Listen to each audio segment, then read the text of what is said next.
సోషలిజంకి support చేస్తున్న party నుంచి వచ్చిన రేవంత్ రెడ్డి గారికి మీరు ఓటు వేశారు. రిగ్రెట్ అవుతున్నారా? ఎందుకు వేశారు అలా ఓటు? రేవంత్ రెడ్డి గారు ఈజ్ ఎక్స్ట్రాడినరీ పాలిటీషియన్. కానీ రేవంత్ రెడ్డి గారితో డిసప్పాయింట్మెంట్ ఉందంటే డెఫినెట్ పాలనా పరంగా he's very week.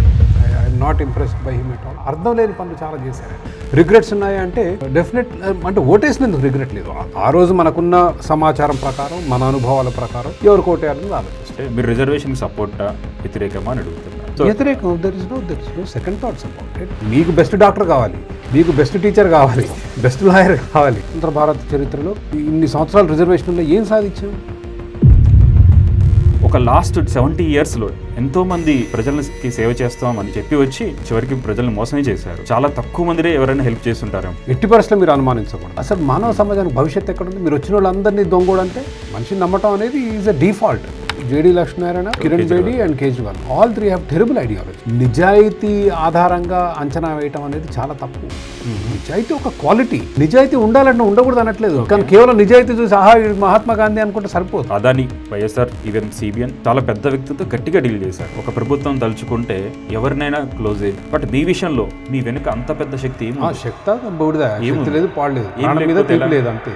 That's all. There is nothing. I don't give a damn for my life. యాక్చువల్గా చిన్నప్పుడు ఒక టీవీలో యాడ్స్ వచ్చాయన్నమాట. లంచం తీసుకోవడమే కాదు, ఇవ్వడం కూడా నేరం అనేది ఒకటి వచ్చేది. మీరు పబ్లిక్గా మీరు చెప్పారు ఇచ్చారని చెప్పేసి మిమ్మల్ని క్యాచ్ చేసే అవకాశం ఉంటుంది. ఒక విషయం చెప్తా కార్తీక్ గారు, జాఫర్ కత్తి ఉంటే తీసుకురా, మీ గొంతు కత్తి పెడతా పెట్టి మీ డబ్బులు ఇవ్వమంటాను, తీసుకుంటాను. డబ్బులు ఎందుకు ఇచ్చావు నేరం ఇది అంటే సెల్ఫ్ ప్రొటెక్షన్ అని చెప్తాను. మరి వాడు అంతే కదా. ఇప్పుడు see what they are saying is unless you give money I won't do అంటాడు. అడిగినోడు తప్పు కానీ ఇచ్చినోడు తప్పు అంటే ఇదేమి నైతిక విధానం? మీ పొలిటికల్ ఎంట్రీ గురించి ఎప్పుడు రాబోతున్నారు, ఎలా రాబోతున్నారు? దానికి అంత పెద్ద గ్రాండ్ ప్లాను ఇదేమి మీ పవన్ కళ్యాణ్ జనసేన కాదు. సో అది ఎప్పుడు అనుకుంటున్నారు మీరు? వచ్చే సంవత్సరం. ఎట్ ద మూమెంట్ మీతో పాటు ఎవరున్నారు?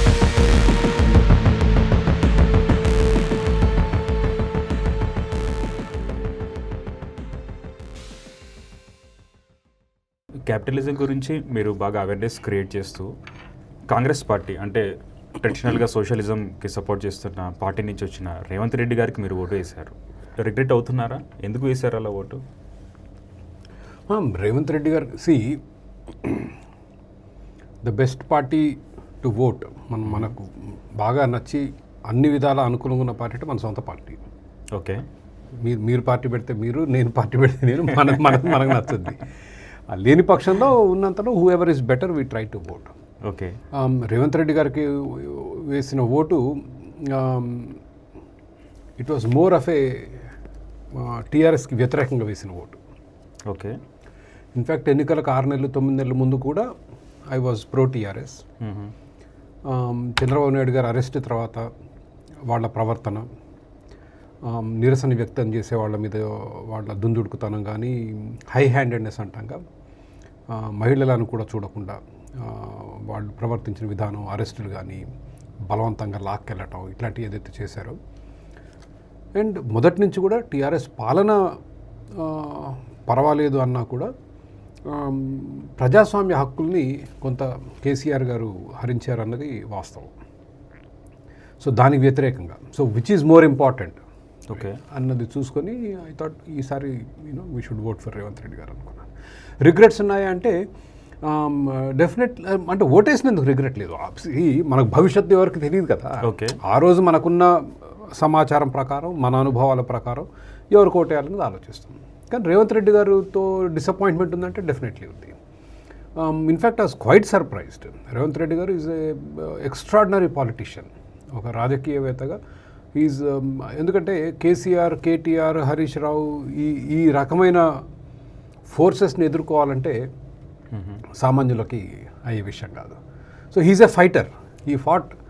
అండ్ ఆ విధంగా అభినందించాలి. కానీ పాలనా పరంగా he's very weak. I'm not impressed by him at all. ప్రజలు కూడా generally that feeling is there. ఉచితాల మూలంగా కూడా ప్రభుత్వం దగ్గర వనరులు లేవు. But he still should take the blame for what is going. ఇప్పుడు హైడ్రా గురించి ఆయన చేస్తున్న కొన్ని పనులు ఇవాళ కూడా ఎవరో పంపించారు. ఎంఐఎం ఓవైసీ గారి ఆసుపత్రి చెరువు మధ్యలో ఉంది. ఓకే, అట్లా నేను చాలా చూశాను. మొన్నేదో ఫంక్షన్ హాల్ వెళ్తే హిమాయత్ సాగర్ కరెక్ట్ ఒడ్డులో ఉంది.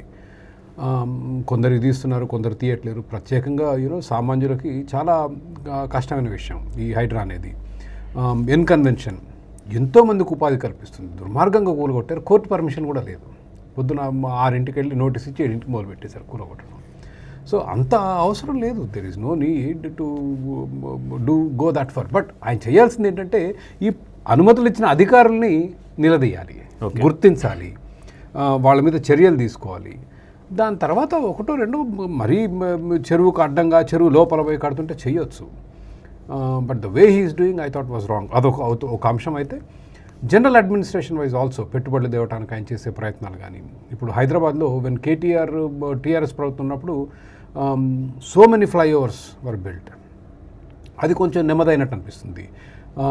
హైటెక్ సిటీ నుంచి శంషాబాద్ వెళ్ళి మెట్రో క్యాన్సిల్ చేశారు కన్స్ట్రక్షన్. అది మీరు అనుకున్న తర్వాత రావడానికే 10-15 ఏళ్ళు పట్టుద్ది. ఆల్రెడీ ఇప్పుడు అన్ని ఆ ఏరియా అంతా బ్లాక్ అయి ఉంది. ప్లస్ అంతర్జాతీయ సిటీగా గుర్తింపు రావాలంటే ఎయిర్పోర్ట్ నుంచి హైటెక్ సిటీకి ట్రైన్ ఉంటేనే కదా. ఇట్లాంటి చాలా అర్థం లేని పనులు చాలా చేశారు ఆయన. ముందు మీ గురించి తెలుసుకుందాం అసలు. సో చాలామంది ఇంక్లూడింగ్ నేను కూడా మీ వీడియోస్ చూస్తున్నాను, బట్ మీరెవరో చాలామందికి తెలియదు. అసలు మీరెవరు, మీ లక్ష్యం ఏంటి, అసలు ఏం చేద్దామని చూస్తున్నారు, ఏం సాధిద్దామని చూస్తున్నారు? Very clear. అసలు ఏమాత్రం దాంట్లో కన్ఫ్యూజన్ ఏమీ లేదు. ఐ బిలీవ్ నేను స్వేచ్ఛావాదిని. స్వేచ్ఛావాది అంటే మనిషి మీద ఎటువంటి ఆంక్షలు లేకుండా స్వేచ్ఛగా జీవించే హక్కు ఉండాలి. And towards that extent capitalism is a system of free living. Okay. భారతదేశం వెనకబాటుతనానికి మన ఆర్థిక విధానాలు ముఖ్య కారణం అని నేను నమ్ముతాను. భారతదేశంలో బీదరికం పోయి ఒక సంపన్న దేశంగా ఎదగాలంటే ఫ్రీ మార్కెట్ వ్యవస్థ రావాలని కోరుకుంటే వాడిని ఆ దిశగా పనిచేయడం తప్పితే I don't have any other agenda. That's only agenda. Okay. So that is your అది అయినప్పుడు మీరు హ్యాపీగా ఉంటారు. ఓకే. దట్స్ యువర్ ఆబ్జెక్టివ్ అనేది ఉండదు. It's a journey. It's a long journey. అదేదో 5 ఏళ్లలో 10 ఏళ్లలో అయిపోయేది కాదు. బట్ కనీసం మనం కొన్ని సరైన పునాదులు వేసి ఒక 10 మందిని మనం మార్చగలిగితే ఆ 10 మంది ఇంకో 10 మందిని భవిష్యత్ తరాల్లో అన్న మార్పు వస్తుంది అనేది ఆశ. సో మీ ఫ్యామిలీ బ్యాక్గ్రౌండ్ ఏంటి, మీరు ఎక్కడ పుట్టారు, ఎక్కడ పెరిగారు అసలు? నేను ఓల్డ్ సిటీలో నీలోఫర్ ఆసుపత్రిలో పుట్టాను. ఓకే. ఇక్కడే పుట్టారు? హైదరాబాద్లో. మా గ్రాండ్ పేరెంట్స్ దగ్గర పెరిగాను. అండ్ సెయింట్ జేవియర్స్ అనే స్కూల్లో చదువుకున్నాను. స్కూలింగ్ సంతోష్ నగర్లో ఉండేది. ఓకే. ఇప్పుడు కంచన్బాగ్ అంటారు. I think that school closed. It's a Catholic school. Intermediate saint మేరీస్లో చదివాను. అండర్ గ్రాడ్ సిబిఐటీలో చదివాను. Okay. And then I went to the US, studied in University of Hawaii. Okay. దాని తర్వాత కొన్ని సంవత్సరాలు పనిచేసిన తర్వాత కొలంబియాలో ఎంబీఏ చేశాను. ఓకే. యుఎస్లో దాదాపు 20 సంవత్సరాలు ఉన్నాను. ఇనిషియల్లీ టీఆర్డబ్ల్యూ అనే కంపెనీకి పనిచేసేవాడిని. దాని తర్వాత I was in telecom sector. I was an architect for many years. దాని తర్వాత కొలంబియాలో చదువుకున్న తర్వాత I went into management consulting. Okay. అది చివరిలో లాస్ట్లో I was working for as a consultant for management consultant for Thomson Reuters. India వచ్చిన తర్వాత కూడా వాళ్ళకు 1-2 సంవత్సరాలు పనిచేశాను. So briefly that's my professional journey. Almost 20. I went to US in 93, 93లో. 2012లో వెనక్కి వచ్చినట్టు. సిబిఐటి ఏ బ్యాచ్ మీరు? 93. హ్యాపీ డే సినిమా చూసారా? హ్యాపీ డే సినిమా ఎందుకు అసలు హ్యాపీ డే సినిమా ఎందుకు మిస్ అవుతాం? కానీ మేము యూఎస్లో ఉన్నప్పుడు వచ్చింది, much later. Okay. Malkonda and but it was around the same. అంటే మేము ఉన్న టైంలో ఉన్న environment they try to reflect because Sekhar Kammula was also from CBIT and my our principal was Malkonda Reddy. అందుట్లో చూపించే ఆ principal role also is inspired from him. Okay. He was a very good man. దాని తర్వాత కూడా నేను ఎప్పుడో ఒకసారి ఆయన ఇంటర్వ్యూ కూడా చేయడం జరిగింది. Okay. But is a great man. So ఇప్పుడు మీరు చెప్పిన ప్రొఫెషనల్ జర్నీ ఏంటంటే చాలామంది నాకు ఇలా జర్నీ ఉంటే బాగు, నేను యూఎస్ వెళ్తే బాగు, కన్సల్టెంట్గా వర్క్ చేస్తే బాగు, అలా ఒక చాలామంది ఆస్పైర్ అయ్యే జర్నీ. సో ఆ జర్నీ వదిలిపెట్టి మీరు ఇప్పుడు ఇది ఎందుకు చేస్తున్నారు? అసలు వాట్ చేంజ్ యువర్ డైరెక్షన్? ఏదో ఒక స్ట్రాంగ్ రీజన్ ఉంటే తప్ప ఒక like everyone else, you have gone to US and working for some US companies. You must be making good money also, right? So why did you leave that and అది వదిలిపెట్టి ఇప్పుడు మీరు చేస్తుంది, if I can say social service అనుకోండి, if I can call it. So ఎందుకు చేస్తున్నారు? What change it? There should be some strong reason.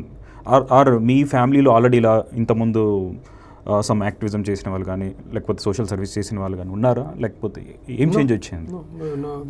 What made you change? I can't think of anyone in my family who has been in public life. I'm really struggling to recollect. Ever లేరు. Okay. My mother side కానీ father side కానీ, అంటే father was left భావజాలం కొంత ఉంది. Okay.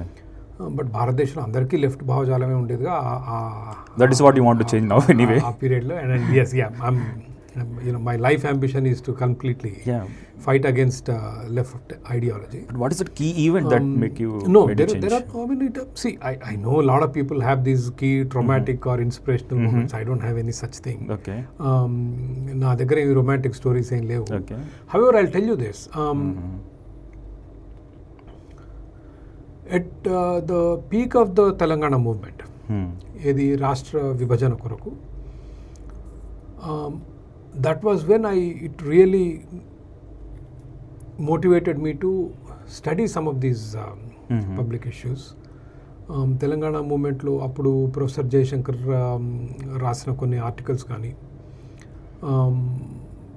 దాంట్లో వాస్తవాలు ఏంటి అన్న తెలుసుకోవాలన్న curiosity, that actually is when I officially or formally came into public life.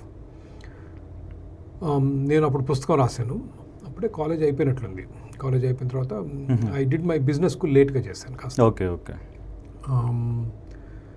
Are కాలేజ్లో ఉన్నప్పుడు that's when I started writing the book. భారతదేశానికి వచ్చాను 2 నెలలు 3 నెలలు ఉన్నాను ఇక్కడ ఉండి. I went to bureau of economics and statistics. అక్కడ 15 రోజులు 20 రోజులు గడిపాను.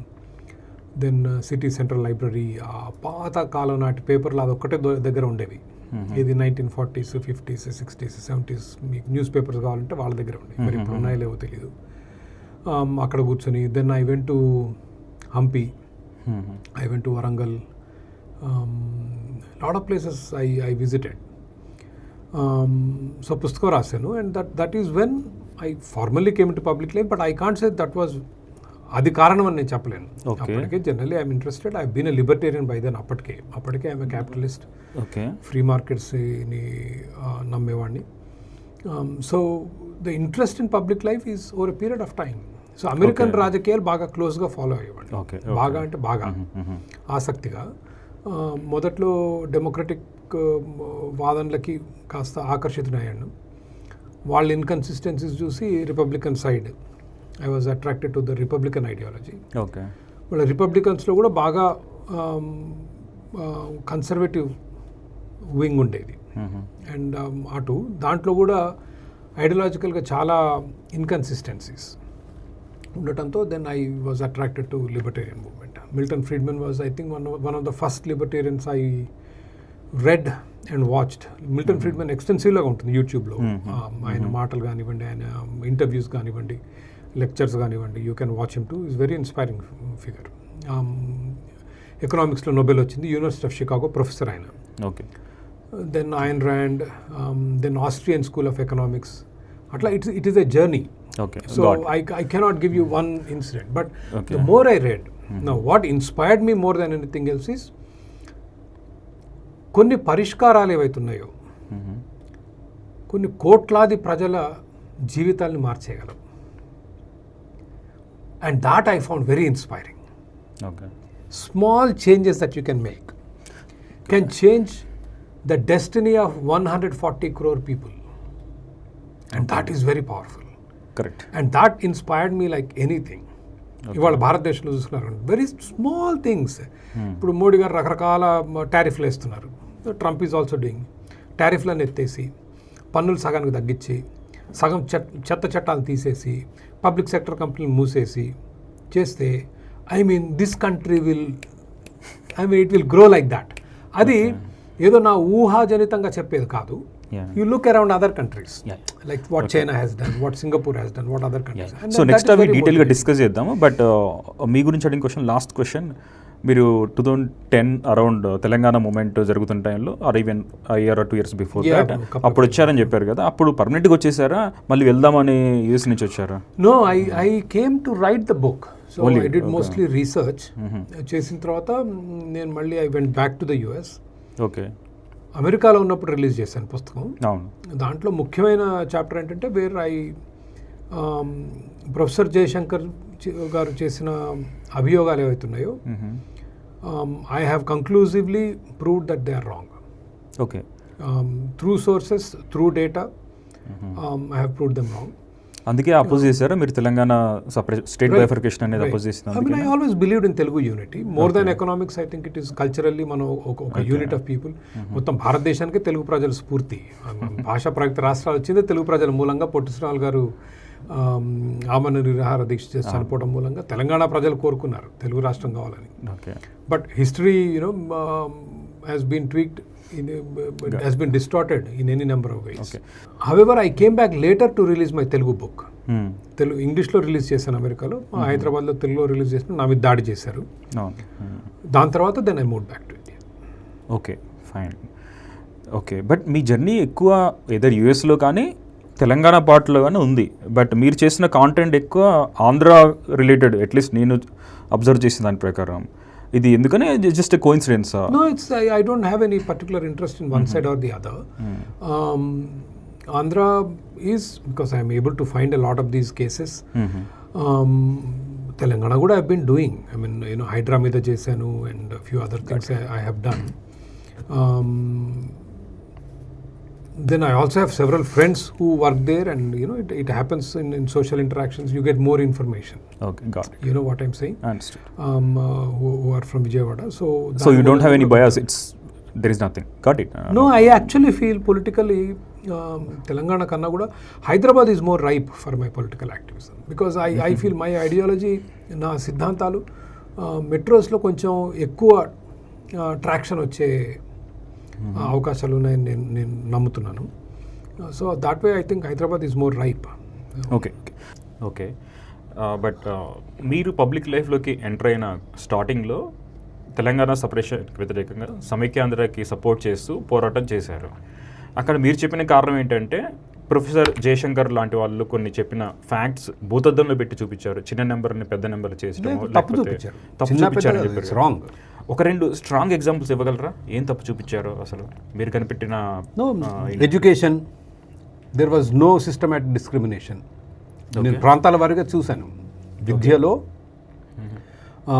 తెలంగాణ ప్రాంతం, కోస్టా ప్రాంతం, రాయలసీమ ప్రాంతం. రాయలసీమ బాగా వెనుకబడింది. ఇరిగేషన్లో అగైన్ యూ కెనాట్ ఫైండ్. వనరులు, especially in terms of how government puts money, అక్కడ మనకి ఎక్కడ తేడా కనిపించలేదు. So it is still there somewhere. I think you'll find it online also. Okay. My argument has been there. It's well documented. Okay. ఒక సెక్టర్లో కాదు, it's across the board. So but in summary మీరు చెప్పేది ఏంటంటే discrimination అనేది జరగలేదు అంటున్నారు. విద్యా అవకాశాలు కానీ వనరులు కానీ రెండు ప్రాంతాల వారికి దాదాపు సమానంగానే ఉన్నాయి, కానీ పాక్షికంగా 3 ప్రాంతాలు చూస్తే రాయలసీమకు చాలా నష్టం జరిగింది. అది ఆబ్వియస్గా జరిగింది. ఓకే. జేపీ విధానాలు, జయప్రకాష్ నారాయణ గారి విధానాల్లో కూడా కొన్ని తప్పులు ఉన్నాయని మీరు అన్నారు. ఒక 2 ఎగ్జాంపుల్స్ చెప్పగలరు? విద్యా వైద్యం, దట్ ఈస్ హిస్ ఫేవరెట్. విద్యా వైద్యం ప్రభుత్వం చేయాలంటారు. విద్యా వైద్యం 2 మనకు దొరకని ప్రభుత్వం నుంచి, 2 horribly managed. Okay. So JP garu ఎప్పుడు మాట్లాడేది ఏంటంటే, హీ బిలీవ్స్, ఆయన సైద్ధాంతికంగా he has a fatal flaw. ఆయన ప్రభుత్వాన్ని సంస్కరించవచ్చు అనుకుంటారు. Okay. You can reform the government, that is his big thing. ఎందుకు? ఆయన ఐఏఎస్ ఆఫీసర్. ఓకే. ఆ భూతం ఆయన వదలట్లేదు నా అభిప్రాయం. మీరు విద్యా ఎగ్జాంపుల్, వైద్య example, I will get to that. Okay. But his fundamental flaw అంటే సైద్ధాంతికంగా ఎక్కడ సమస్య అంటే విద్యా వైద్యం ఉదాహరణలు. Okay. But the real problem is where he believes that government can be reformed. అంటే ప్రభుత్వాన్ని సంస్కరించవచ్చు. నేను చెప్పేది ఏంటంటే ప్రభుత్వాన్ని సంస్కరించడం చాలా అసాధ్యమైన పని. ప్రభుత్వం చాలా మితంగా ఉండాలి. ప్రభుత్వాన్ని ఎందుకు సంస్కరించలేమంటే ప్రభుత్వంలో పోటీ ఉండదు. ఓకే. మొనాపలీ ఉంటుంది. ఉద్యోగులకు ఈ పని చేసినా జీతం వస్తుంది, పని చేయకపోయినా జీతం వస్తుంది. వాళ్ళు తప్పు చేస్తే ఏదో సస్పెండ్ చేస్తారు, మళ్ళీ 3 నెలలు మళ్ళీ వచ్చి వెనక్కి వచ్చి జాయిన్ అవుతారు. అట్లాంటి రక్షణలు ఉన్న రాజ్యాంగం రక్షణ కల్పిస్తుంది ఉద్యోగుల్ని తీసేయకుండా. అటువంటి వాతావరణంలో వాళ్ళు పనిచేస్తారు, దానివల్ల మంచి ఫలితాలు వస్తాయని కూడా మూర్ఖత్వం. కాబట్టి ప్రభుత్వం అతి చిన్నగా మితంగా కొన్ని ముఖ్యమైన పనులు చేయాలి. పోలీస్ వ్యవస్థ, న్యాయ వ్యవస్థ తప్పదు కాబట్టి రోడ్లు ప్రభుత్వం చేతిలో ఉంటే రోడ్లు, ట్రాఫిక్ ఇవేవి సరిగ్గా చేయరు ఇవాళ. అండ్ విద్యా వైద్యం అయినా ఎప్పుడు అనేది ఏంటంటే విద్యా వైద్యం ప్రభుత్వం చేయాలంటారు. ప్రభుత్వ స్కూళ్ళు ఈరోజు అసలు ఎంత భయంకరంగా ఉన్నాయో అందరికీ తెలిసిన విషయం. టీచర్లు వాళ్ళ పిల్లల్ని చదివించట్లేరు. అవును. రాజకీయ నాయకులు వాళ్ళ పిల్లల్ని ప్రభుత్వ స్కూళ్ళలో చదివించరు. ప్రభుత్వ స్కూల్ టీచర్లు నేను చెప్పినట్లు పిల్లల్ని ప్రభుత్వ స్కూళ్ళలో చదివించరు. మీ ఎమ్మెల్యేలు, ఎంపీలు చదివించరు. ఇప్పుడు నేను చెప్పిన వీళ్ళెవరు ప్రభుత్వ ఉద్యోగులు ఎవరు చదివించరు పిల్లల్ని. వీళ్ళెవరు ప్రభుత్వ ఆసుపత్రులకు పోరు. ఏం విద్య, ఏం వైద్యం? 78 సంవత్సరాలు అవుతుంది. There are many easy solutions.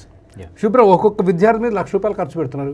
దాంట్లో సగం ఇవ్వండి, మీకు నచ్చిన దగ్గర చదువుకోమనండి పిల్లల్ని. వైద్యం, ఆరోగ్యశ్రీ ఇస్తున్నారుగా. దాంతోపాటు ఇప్పుడు చంద్రబాబు నాయుడు గారు దాన్ని 25 లక్షలు చేస్తా అంటున్నారు ఆంధ్రాలో. మరి తెలంగాణలో ఏం ప్లానో నాకు తెలీదు.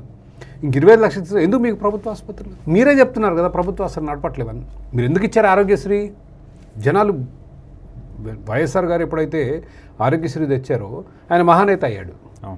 కార్పొరేట్ ఆసుపత్రిలో సామాన్యులకు వైద్యం, అది స్లోగన్. అంటే ఏంటి? ప్రభుత్వ ఆసుపత్రి దొరకట్లేదుగా, ఇంకెందుకు మనకి ఇది ముసుగులో గుద్దులాట?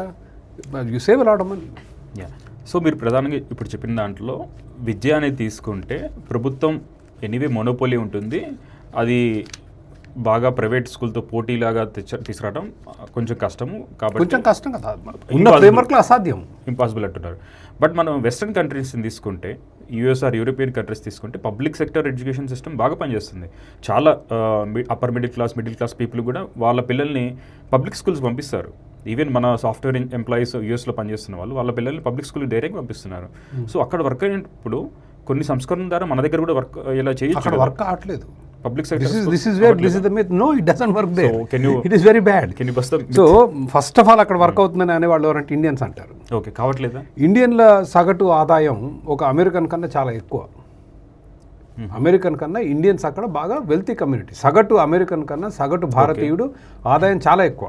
ఓకే. భారతీయులకు అబ్సెషన్ ఏంటంటే చదువు. ఎందుకంటే అక్కడ పోయేవాళ్ళు చదువుకొని పోయిన వాళ్ళే ఉంటారు. అక్కడ పోయిన తర్వాత వాళ్ళకి మళ్ళీ పిల్లలకు చదివించాలని అబ్సెషన్. ఓకే. ఎక్కడ కొంటారు వీళ్ళు? మంచి స్కూల్స్ ఉన్న నైబర్హుడ్స్లో కొంటారు. కొని ఎండాకాలం, క్రిస్మస్ భారతదేశానికి వస్తారు. మీ ప్రభుత్వ స్కూల్ పనిచేసి మా దగ్గర చూడండి ఎంత బ్రహ్మాండంగా ఉన్నాయో అంటారు. Okay. That is not the bench mark. But వాళ్ళు పంపించి ఇన్నర్ సిటీ స్కూల్స్ అంటే బాగా వెనకబడ్డ ప్రాంతాల్లో మీరు చూస్తే అతి భయంకరం. Drugs, guns, promiscuity, teenage pregnancy, అసలు మామూలుగా ఉండదు సమస్యలు. భయంకరమైన సమస్యలు in government schools. Now a large number 5%, 7% are now home schooled. అసలు స్కూళ్ళకే పోకుండా తల్లిదండ్రులకు విసుగొచ్చి ఇళ్లలో చదివించుకుంటున్నారు పిల్లల్ని. అసలు స్కూళ్ళకి పంపించరు. కారణం ఏంటంటే అక్కడ పబ్లిక్ స్కూల్కి మన పన్నులు కడతాం. కట్టిన తర్వాత మళ్ళీ ప్రైవేట్ స్కూల్కి పంపించాలంటే చాలా ఖరీదైన విషయం. They cannot effort to send. Okay. మీరు ప్రైవేట్ స్కూల్కి పంపించాలన్నా $30,000-40,000 సంవత్సరానికి ఫీజు. $34,000 అంటే ఒక సామాన్యుడికి కట్టే పరిస్థితి కాదు. Because government schools are so dominating. 2, there is something called charter schools and school vouchers. Vouchers అంటే ప్రభుత్వ స్కూళ్ళు బాగాలేనప్పుడు ప్రభుత్వం డబ్బులు పిల్లలకి ఇచ్చి మీకు ఇష్టం దగ్గర చదువుకోండి, ప్రభుత్వ స్కూల్లో చదువుకోవాలా చదువుకోండి, ఇక్కడ కాదు ఇంకెక్కడ చదువుకోండి అంటే. Charter schools are also same. నీకు నచ్చిన దగ్గర చదువుకో, ఆ ఫీజు ప్రభుత్వం కట్టుంది. నేను చెప్పేది అదే ఇక్కడ. Okay. I'm not doing anything different. నేను అదే చెప్తున్నాను. ప్రభుత్వ స్కూల్ నచ్చే చదువుకోండి, నచ్చలేదా అవకాశం. 60-70 లక్షల చిన్నారుల భవిష్యత్తుతో చెలగాటం ఎట్లా ఆడతారు? ఎవరు ఇచ్చారు మీకు హక్కు? మీరు డబ్బు తగలబెడుతున్నాం. దాంతో మందం వాళ్ళకి చదువు రావాలి కదా. సో అమెరికాలో స్కూళ్ళు అద్భుతంగా ఉన్నాయి అనేది తప్పు, కానీ భారతదేశం కంటే మెరుగు. దానికి ఇంకో కారణం ఏంటంటే స్థానిక ప్రభుత్వాలు. The local city governments run the schools. ఇక్కడ ఏంటి, నేను ముందు చెప్పాను, టీచర్ ట్రాన్స్ఫర్ కూడా ముఖ్యమంత్రి గారి ఆఫీస్కి వెళ్ళాలి ఇక్కడ. అంత సెంట్రలైజ్డ్ సిస్టమ్ ఇవాళ. అక్కడ పోయి పైరవి చేసుకుంటే ఓ టీచర్ ట్రాన్స్ఫర్ అయ్యే అవకాశం ఉంది. అక్కడ అట్లా కాదు. స్థానిక ప్రభుత్వాలు, తల్లిదండ్రులు have an involvement in the schools. దానివల్ల కూడా కొంత పర్ఫార్మెన్స్ ఇంప్రూవ్ అవుతుంది, కానీ only in good school districts. Okay. బాగా వెనుకబడ్డ ప్రాంతాల్లో ఈ gun culture, drug culture, pregnancy, teenage pregnancy, అంటే స్కూల్ పిల్లలు ఆర్ బికమింగ్ ప్రెగ్నెంట్, అట్లాంటి దగ్గర పనిచేయవు సరిగ్గా. Okay. That is what it. ఇక్కడ మీరు చార్టర్ స్కూల్స్ అనే ఎగ్జాంపుల్ చెప్పారు. ఇండియాలో కూడా ఇంతకుముందు మీరు చేసిన వీడియో ప్రకారం ఒక ప్రైవేట్ స్కూల్లో ఒక లేని విద్యార్థి, పేద విద్యార్థి చదువుకోవాలంటే గవర్నమెంట్ ఒక ఫిక్స్డ్ అమౌంట్ పే చేస్తుందని చెప్పారు. Irrespective of the cost or anything related. ఒక ₹1,00,000 ఆర్ 2,00,000 సంవత్సరానికి అయ్యే ప్రైవేట్ స్కూళ్ళల్లో కూడా గవర్నమెంట్ ఒక ఫిక్స్డ్ అమౌంట్ డిసైడ్ చేసి పంపిస్తుందని చెప్పారు. బట్ చార్టర్ స్కూల్స్లో అక్కడ అమెరికాలో ఎలా జరుగుతుంది? స్కూల్ని బట్టి మారుస్తుందా? అది కూడా అక్కడ కూడా ఫిక్స్డ్ ఫీ ఇచ్చేసి పంపిస్తుంది? అంటే we need to study a little more, but charter school fee is paid by the government. Okay. Right. So ఈ school and heavy competition. Okay. అసలు కొన్ని చార్టర్ స్కూల్స్ అయితే అసాధ్యం అడ్మిషన్ దొరకటం. They are so specialize, they are so good. అందరూ ఎగబడుతున్నారు charter స్కూల్లో చదవటానికి. But the fee is paid predominantly by the government. వీళ్ళు కూడా కొంత కట్టాల్సి వస్తుందో ఆ వివరాలు నాకు తెలీదు. But charter school generally means ఆ విద్యార్థి అక్కడికి వెళ్తే ప్రభుత్వం నుంచి అంతమందం సపోర్ట్ వస్తుంది. ఓకే. సో జేపీ గారి విధానాలు, ఐడియాలజీ మేబీ మ్యాచ్ కావట్లేదు అనుకున్నా, కొన్ని డిసగ్రిమెంట్స్ ఉన్నాయి.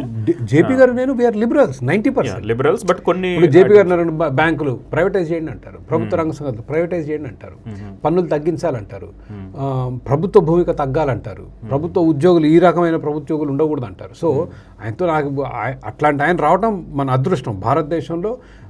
ఇప్పుడు నేను చెప్పే విషయాలు భారతదేశంలో, తెలుగు రాష్ట్రాల్లో కనీసం పీపుల్ ఆర్ ప్రైమ్డ్.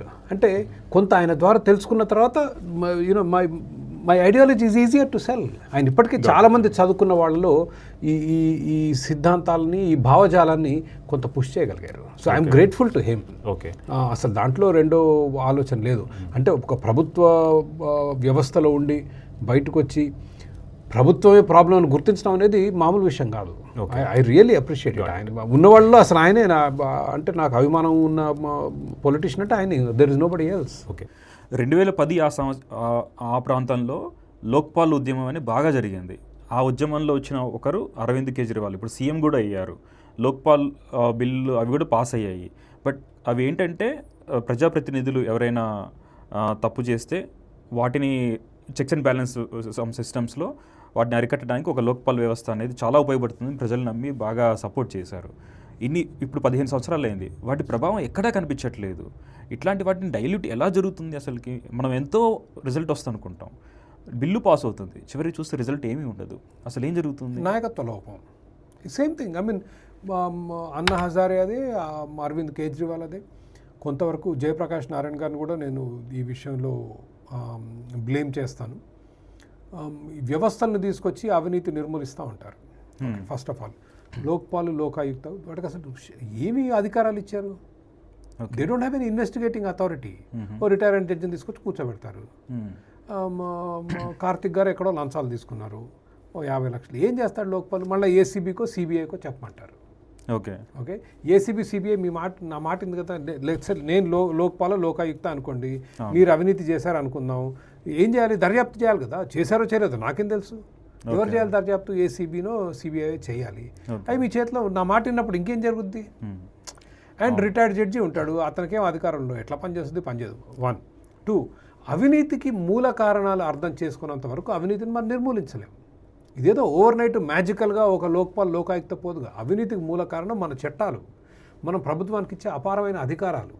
ఆ అధికారాన్ని అడ్డు పెట్టుకుని రెంట్ కలెక్షన్ అంటారు. రెంట్ కలెక్షన్ అంటే మీకు అపారమైన శక్తి ఉన్నప్పుడు ఆ శక్తిని అడ్డు పెట్టుకుని మీరు డబ్బులు వసూలు చేస్తారు. It is human nature. Correct. And మనం చేయాల్సింది ఏంటంటే డీరెగ్యులేషన్. ఆ చట్టాల నుంచి ప్రజల్ని విముక్తి. ఇప్పుడు డ్రైవర్స్ లైసెన్స్ ఉందండి, మా అబ్బాయికి డ్రైవర్స్ లైసెన్స్ అవసరం పడింది, తీసుకుందామంటే రకరకాల రేట్లు, అసలు పోనే అవసరం లేదు. పోయి ఏదో లర్నర్స్ లైసెన్స్కో ఫోటో దిగొస్తే మీకు మొత్తం అయిపోయిన తర్వాత లర్నర్స్ లైసెన్స్ 2 నెలల్లో 3 నెలల్లో ఉంటుంది. దాని తర్వాత లైసెన్స్ తరం ఇంటికి వచ్చేస్తుంది. వాడు డ్రైవింగ్ చేయడు, ఏమి చేయడు. 5,000 10,000 ఎంతో ఉంది ఫీజు. అదే మీరు పోయి అక్కడ పోయితే 3,000, దానికి ఒక స్లాబ్ సిస్టమ్ ఉంది. You understand what I'm saying. ఎందుకు? డ్రైవర్స్ లైసెన్స్ ఇచ్చే అధికారం ఆ ఒకరికి ఇచ్చారు. ఆ అధికారం మిమ్మల్ని ఫుల్గా వసూలు చేసుకుంటాడు. Rent collection. You have to understand the nature of the beast. ఈ లంచం అనే భూతానికి ఎటువంటి శక్తులు ఉన్నాయి, ఎందుకు తీసుకుంటుందన్నది అర్థం చేసుకుని మీకు అర్థం. ఇప్పుడు ఎంఆర్ఓ ఆఫీస్ ఉంది, రిజిస్టర్ భూమి అమ్ముతున్నారు, నేను భూమి అమ్ముతున్నా, మీరు కొంటున్నారు, ఎవరు చేయాలి? ఆ ఎంఆర్ఓ ఆఫీస్లో అతను ఒక్కడ తప్పితే ఇంకెవరు చేయలేరు. ఓకే, సో మోనోపోలీ లాగైపోయిందంట. మొత్తం వాళ్ళే లాగేసుకుంటారు డబ్బు. ఇట్స్ మొనాపొలీ. బిల్డింగ్ పర్మిషన్ కావాలి మొనాపొలీ, వాటర్ పర్మిషన్ కావాలి మొనాపొలీ, ఎలక్ట్రిసిటీ కనెక్షన్ కావాలి మొనాపొలీ. మొత్తం దోపిడి దోపిడి దోపిడి. బట్ ఎక్కడైనా అధికారం ఒకరికి ఉంటుంది కదా, government services. No, it doesn't have to be. That's what I'm saying. Now you need to get creative. Young people like you should think. Okay, ప్రభుత్వాన్ని ఎలా ఇటువంటి గుత్తాధిపత్యం మొనాపొలీ నుంచి పక్కకు తొలగించడానికి ఒక creative solution. That is where I said failure of leadership. Anna Hazare కానీ, అరవింద్ కేజ్రీవాల్ కానీ, జయప్రకాష్ నారాయణ గారు, నాకు చాలా బాగా గుర్తుంది. అమెరికా ఉన్నప్పుడు లోక్సత్తా నుంచి జయప్రకాష్ నారాయణ గారు ఆ ఆర్గనైజేషన్ వాళ్ళు న్యూజెర్సీలో ఎక్కడికి వస్తే దే ఆల్వేస్ ఫీల్ అవినీతికి పరిష్కారం ఏంటంటే మేము చాలా మంచి వాళ్ళం, ఓకే, మేము వస్తే అవినీతిని అడ్డుకుంటాం. కాంగ్రెస్ పార్టీ మహాత్మా గాంధీది, వాళ్ళే అవినీతిలో గురికిపోయారు, మీరంతా. So you need to change the system now. Okay. మొన్న నేను రేడియో షో చేస్తుంటే లైవ్ షో ఎవరో ఫోన్ చేశారు, సార్ మనకు కారు కొంటాం కదా, కారు కొన్నప్పుడు రిజిస్ట్రేషన్ చేస్తాం, అతను టెంపరీ రిజిస్ట్రేషన్ ఇస్తున్నాడుగా, అతనే పర్మనెంట్ రిజిస్ట్రేషన్ ఇవ్వమనండి. ఎందుకు అసలు మనం ఎందుకు పోవాలి ఆర్టీ? Just I'm giving you how create. ప్రజలు ఎంత క్రియేటివ్గా ఆలోచిస్తున్నారో చూడండి. నో ద సేమ్ పర్సన్ ఏమన్నాడో తెలుసా అండి, డ్రైవర్స్ లైసెన్స్ ఎందుకు పోవాలి ఆర్టీఏకి? మనకి ఎవరు ఇస్తున్నారు? ఇన్సూరెన్స్ ఇస్తున్నాడు కదా, మనం జాగ్రత్తగా నడిపించాల్సిన బాధ్యత. ఇప్పుడు మనం నిర్లక్ష్యంగా నడిపిస్తే ఎవరికి నష్టం? మనకి ఇన్సూరెన్స్ కంపెనీకి. సో ఇన్సూరెన్స్ కంపెనీ ఇంట్రెస్ట్ ఏంటి? That you drive safely. మీరు యాక్సిడెంట్లు చేయొద్దు, మీరు యాక్సిడెంట్లు చేస్తే వాడికి నష్టం, రైట్? సో వాడి మనీ ఏంటి? Drivers licence. Let the insurance కంపెనీకి దీంట్లో అసలు ఏం నష్టం చెప్పండి నాకు. But because insurance company is on the hook. I'm just saying there are many creative solutions. నేను న్యూయార్క్లో ఇల్లు కొనుక్కున్నప్పుడు నేనే ఎంఆర్ఓ ఆఫీసు రిజిస్ట్రేషన్ ఎక్కడికి వెళ్ళలేదు, లాయరే అన్ని కాగితాలు తెచ్చింది, తెచ్చి సంతకాలు పెట్టేసిన లాయరే. వాళ్ళ లాయర్కు తీసుకెళ్ళి మళ్ళీ వాళ్ళు పెట్టారు సంతకాలు, అన్ని చూస్తే క్లోజ్, మొత్తం లాయర్లు చూసుకున్నారు. There is no MR office. However న్యూయార్క్లో డ్రైవర్స్ లైసెన్స్ రిజిస్ట్రేషన్ ఇవన్నీ ఉన్నాయి, కాదనట్లేదు. But we have to think creatively to get rid of the government from our daily life. Okay, is what I'm saying. There are many ways to do it. ఇప్పుడు blockchain technology అండి, perfect అండి blockchain technology for property registrations. మీరు పర్ఫెక్ట్గా geocode చేసి పెట్టేశారనుకోండి, any technology can transfer the property from one person to the other. Okay, బ్లాక్ చైన్లో మొత్తం చరిత్ర కనిపించు కదా. ఇప్పుడు మనకు లింక్డ్ డాక్యుమెంట్స్ అంటారు. మనం ఒక ప్రాపర్టీ కొంటే లింక్డ్ డాక్యుమెంట్స్ అంటే వెనక్కి పోయి మొత్తం తవ్వుతారు చరిత్ర. ఒక 60 ఏళ్ల నుంచి ఎవరు బ్లాక్ చైన్ అంటే అదే కదా. కరెక్ట్. So same thing. వ్యవసాయ చట్టాలు అనేవి పాస్ అయిన తర్వాత కూడా బాగా వ్యతిరేకత వల్ల వాటిని ఆపారు. బట్ మీరు ఎక్కడో వ్యవసాయ చట్టాలని సపోర్ట్ చేసేవాడిని అని ఎందుకు చేసేవారు? అయితే నా క్వశ్చన్ అదొకటే కాదు, ఎందుకు చేసేవారు చెప్పండి. బట్ చాలామంది చదువుకున్నవారు కూడా, సాఫ్ట్వేర్ ఇంజనీర్స్ కానీ ఎనీ ఎంప్లాయీస్ కానీ, వి సపోర్ట్ ఫార్మర్స్ అని ఒక స్టేటస్ ఒకటి పెట్టుకొని ఈ వ్యవసాయ చట్టాల వల్ల ఫార్మర్స్కి నష్టం జరుగుతుందని చెప్పి అపోజ్ చేశారు. మూర్ఖులు అంటారా లేకపోతే మిస్లీడ్ అయ్యారంట? మూర్ఖులు. You have to understand and study the system. I been farming for 12 years. అసలు వ్యవసాయ చట్టంలో ఉన్నాయన్నీ ఆల్రెడీ చేస్తూనే ఉన్నాం. ఇప్పుడు దగ్గర బత్తాయి తోటలు ఉన్నాయనుకోండి, ఎవరన్నా రైతు పెట్టుబడి పెట్టలేకపోయాడు అనుకోండి, there are people who come and invest. అతను ముందే ఇచ్చేస్తాడు డబ్బు, ఇచ్చి నువ్వు పండించిన పంట నేను ఈ ధరకి సంవత్సరం తర్వాత తీసుకుంటా అంటారు. ఇప్పుడు ఆల్రెడీ జరుగుతుంటే వ్యవసాయ చట్టం వల్ల యూజ్ ఏం లేదా? That's what I'm saying. Anyway మీరు ఆపినంత మాత్రం ఆగవు, కొన్ని జరుగుతూనే ఉంటాయి, ఎవరు ఆపలేరు. కొందరు రైతులు వస్తారు, రైతులు కాదు కొనేవాళ్ళు వచ్చి మీ మొత్తం తోటకు ముందే డబ్బులు ఇస్తాడు, వాడు నిదానం కోసుకుంటాడు. అన్నీ ఉన్నాయి, మామిడి తోటలు కూడా అంతే నడుస్తాయి. అవును, అవేగా మొన్న వీళ్ళు చేసిన చట్టాలు. కాకపోతే అక్కడ ప్రభుత్వాలు కొన్ని సెక్టర్స్లో మరీ విపరీతమైన జోక్యం, లైక్ గోధుమలు, వడ్లు, వీటిలో చాలా విపరీతమైన జోక్యం ఉంది. So and third one is super మార్కెట్లు ఇవి కొనుక్కోవటానికి బల్క్లో. I mean that's a beautiful thing if you can cell. I don't remember, నాకు ఫార్మ్ లాస్ కరెక్ట్గా గుర్తులేదు. బేసికల్లీ ఇవే రైతులు కూడా అపోజ్ చేశారు పంజాబ్ ఆ ఏరియాలో, వాళ్ళే పెద్దగా అపోజ్ చేశారు అసలు. సో వాళ్ళు కూడా అర్థం కాకనా లేకపోతే మినిమం సపోర్ట్ ప్రైస్ గవర్నమెంట్ సబ్సిడీస్కి అలవాటు అయిన తర్వాత, ఇప్పుడు I give an example, DSC ఉంది, నిరుద్యోగులు అందరూ అడుగుతున్నారుగా. అవును, ఎంతమంది ఉన్నారు నిరుద్యోగులు ఆంధ్రప్రదేశ్ తెలంగాణలో కలిపితే? చాలా మంది ఉంటారు. 10 లక్షలు కోట్లో, నాకు కూడా తెలియదు. ఇప్పుడు మన దేశం నిండా 35 and under సగం మందికి ఉద్యోగాలు ఉంటాయి. అంటే ఒక గవర్నమెంట్ ఎగ్జామ్ ఉంటే బస్ స్టాండ్స్ అన్ని నిండిపోతున్నాయి. ఓకే, ఎన్ని ఉద్యోగాలు ఇస్తుంది గవర్నమెంట్? 1000, 2000, 3000. మ్మ్. దాని కొరకు మీరు అందరూ ఎగబడి గొడవ చేయాలా? ఆ ఉద్యోగాల వల్ల ఇంకొక 1000 ఉద్యోగాలు పోతాయి ప్రతి ఉద్యోగానికి. ఇక్కడ ఎక్కడి నుంచి వచ్చింది ప్రభుత్వానికి డబ్బు? మ్మ్. వ్యాపారాల దగ్గర ప్రజల దగ్గర పీక్కపోతేనే వచ్చింది మీకు జీతాలు ఇవ్వడానికి. అవును. The more money you take from businesses, the less jobs will get created. మరి అడుగుతూనే ఉన్నారుగా. ఇప్పుడు ఇందిరాగాంధీ గరీబీ హటావ్ అందండి, ఏళ్ల తరబడి గరీబీ హటావ్ లేదు, బూడిద లేదు, ఓట్లు వేస్తూనే పోయారుగా. అయినట్టయితే మనం ఇప్పుడు మాట్లాడుకునే వాళ్ళం కాదు కదా. ఆవిడ సోషలిజం పెట్టి గరీబీ హటావ్, ప్రతి సంవత్సరం ఆ గరీబీ హటావ్ అన్నప్పుడు గరీబీ పెరుగుతూ వచ్చేది. You understand what I'm saying? ఓట్లు వేసాంగా మరి. So it doesn't mean that just because they protect, but of course we need to do a better job of educating, and that is where I say failure of leadership. Okay. And Modi గారు గట్టిగా నిలబడాల్సింది I felt. But again రాజకీయాలే కదా, ఓట్లు power అని చాలా ముఖ్యం. Okay, మీరు ఒక చోట మీ బఫెలోస్ దొంగతనం జరిగితే మీరే డబ్బు ఇవ్వాల్సి వచ్చింది పోలీస్ స్టేషన్లో అని చెప్పారు. అది లంచం అనుకోవచ్చు కదా, మీరు ఇచ్చారు కదా. మరి దాన్ని ఎట్లా షుగర్ కోట్ చేయాలో నాకు తెలియదు, but no, it is so bad, I'm telling you. Police complaint తీసుకోరు. They will not take unless you pay. మీరు ఏ పోలీస్ స్టేషన్లో, I would say 90% of time they don't take police complaint, you have to pay. అవును, మీరు pay చేశారు. Complaint ఇస్తే వాడు ఏదో జీడీ, జనరల్ డైరీ ఎంట్రీ అని ఏదో వేసుకుంటారు, ఎఫ్ఐఆర్ రిజిస్టర్ చేయరు. ఎఫ్ఐఆర్ రిజిస్టర్ అయినా డబ్బులు ఇవ్వాలి, ఇన్స్పెక్టర్ కొంత ఇవ్వాలి, రైటర్ కొంత ఇవ్వాలి. వాళ్ళు 100 కాల్ చేస్తారా, అవును, వాళ్ళు వస్తే వాళ్ళకి డబ్బులు ఇవ్వాలి. ఇవన్నీ అయిపోయిన తర్వాత ఓ 2-3 నెలలకు ఫోన్ చేసి, అది మనం పశువులు ఎడిపోయి ఎవడికి తెలియదు, మళ్ళీ 1000-2000 పంపి అంటారు. ఏమో పోతే పోయినారా బాబు పశువులు, మన వదిలేంది వదిలేస్తుంది. But that is the state of affairs. మరి యాక్చువల్గా చిన్నప్పుడు ఒకసారి వచ్చేది టీవీలలో యాడ్స్ వచ్చాయన్నమాట, లంచం ఇవ్వటమే కాదు, తీసుకోవడమే కాదు, ఇవ్వటం కూడా నేరం అనేది ఒకటి వచ్చేది. ఆ దుర్మార్గం చట్టం. మరి ఆ చట్టం ప్రకారం ఎక్కడైనా మీరు పబ్లిక్గా మీరు చెప్పారు ఇచ్చారని చెప్పేసి మిమ్మల్ని క్యాచ్ చేసే అవకాశం ఉంటుంది? ఒక విషయం చెప్తా కార్తిక్ గారు, జాఫర్ ఒక కత్తి ఉంటుంది తీసుకురా, మీ గొంతు కత్తి పెడతానండి. అవును, పెడతా, పెట్టి మీ డబ్బులు ఇవ్వమంటాను, తీసుకుంటాను. డబ్బులు ఎందుకు ఇచ్చావు, నేరం నీది అంటే సెల్ఫ్ ప్రొటెక్షన్ అని చెప్తాను. మరి వాడు అంతే కదా. ఇప్పుడు what they are saying is, unless you give money I won't do అంటాడు. అడిగినోడు తప్పు కానీ ఇచ్చినోడు తప్పు అంటాం. అసలు ఇదేమి నైతిక విధానం?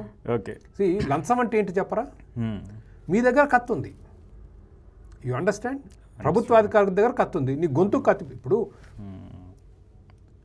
You are buying a property, మీరు జీవితాంతం కష్టపడ్డారు, ఓ 25 లక్షలు 30 లక్షలు కూడబెట్టారు, ఓ శుభ్రంగా ఫ్లాట్ కొంటున్నారు, భార్య పిల్లలతో మూవ్ కావాలనుకుంటున్నారు. వాడు 5,000 10,000 లంచం అడిగాడు. ఆ 10,000 లంచం కొరకు మీరు ఉద్యోగం మొదలు పెడతారా? భార్య కూడా మీ మొత్తాన్ని తగిలేస్తుంది. 25 లక్షలు అపార్ట్మెంట్ కొరకు వాడితో ఇప్పుడు నువ్వు మూవ్మెంట్ చేస్తారా? ప్రాక్టికల్ కాదు. అతని దగ్గర ఏముంది శక్తి? మీరు రిజిస్టర్ చేసుకుంటారా, ఆపుతారా? ఓ 1,00,000 క్లాజులు తీస్తాడు. అవును, నేను ల్యాండ్ కొంటున్నానండి, ఇట్లా ఉంది, రోడ్డుకి ఇంత భూమి ఉంది, రోడ్డుకున్న భూమికి ఒక ధర రిజిస్ట్రేషన్, వెనుకున్న భూమికి ఒక ధర. ఇది రోడ్డుకు ఉంది కాబట్టి ఇక్కడి నుంచి ఇక్కడ దాకా మొత్తం రోడ్డే అంటాడు. అర్థమైందా? లంచం ఇస్తే ఇగో ఇదేమో రోడ్డు, ఇది వెనక భూమి అంటాడు. You understand what I'm saying? Description ఆ పవర్ ఉన్నప్పుడు లంచం తప్పదు. ఇంకా కానీ ఇవ్వటం తప్పు అనే దుర్మార్గం అంటున్నా చట్టం.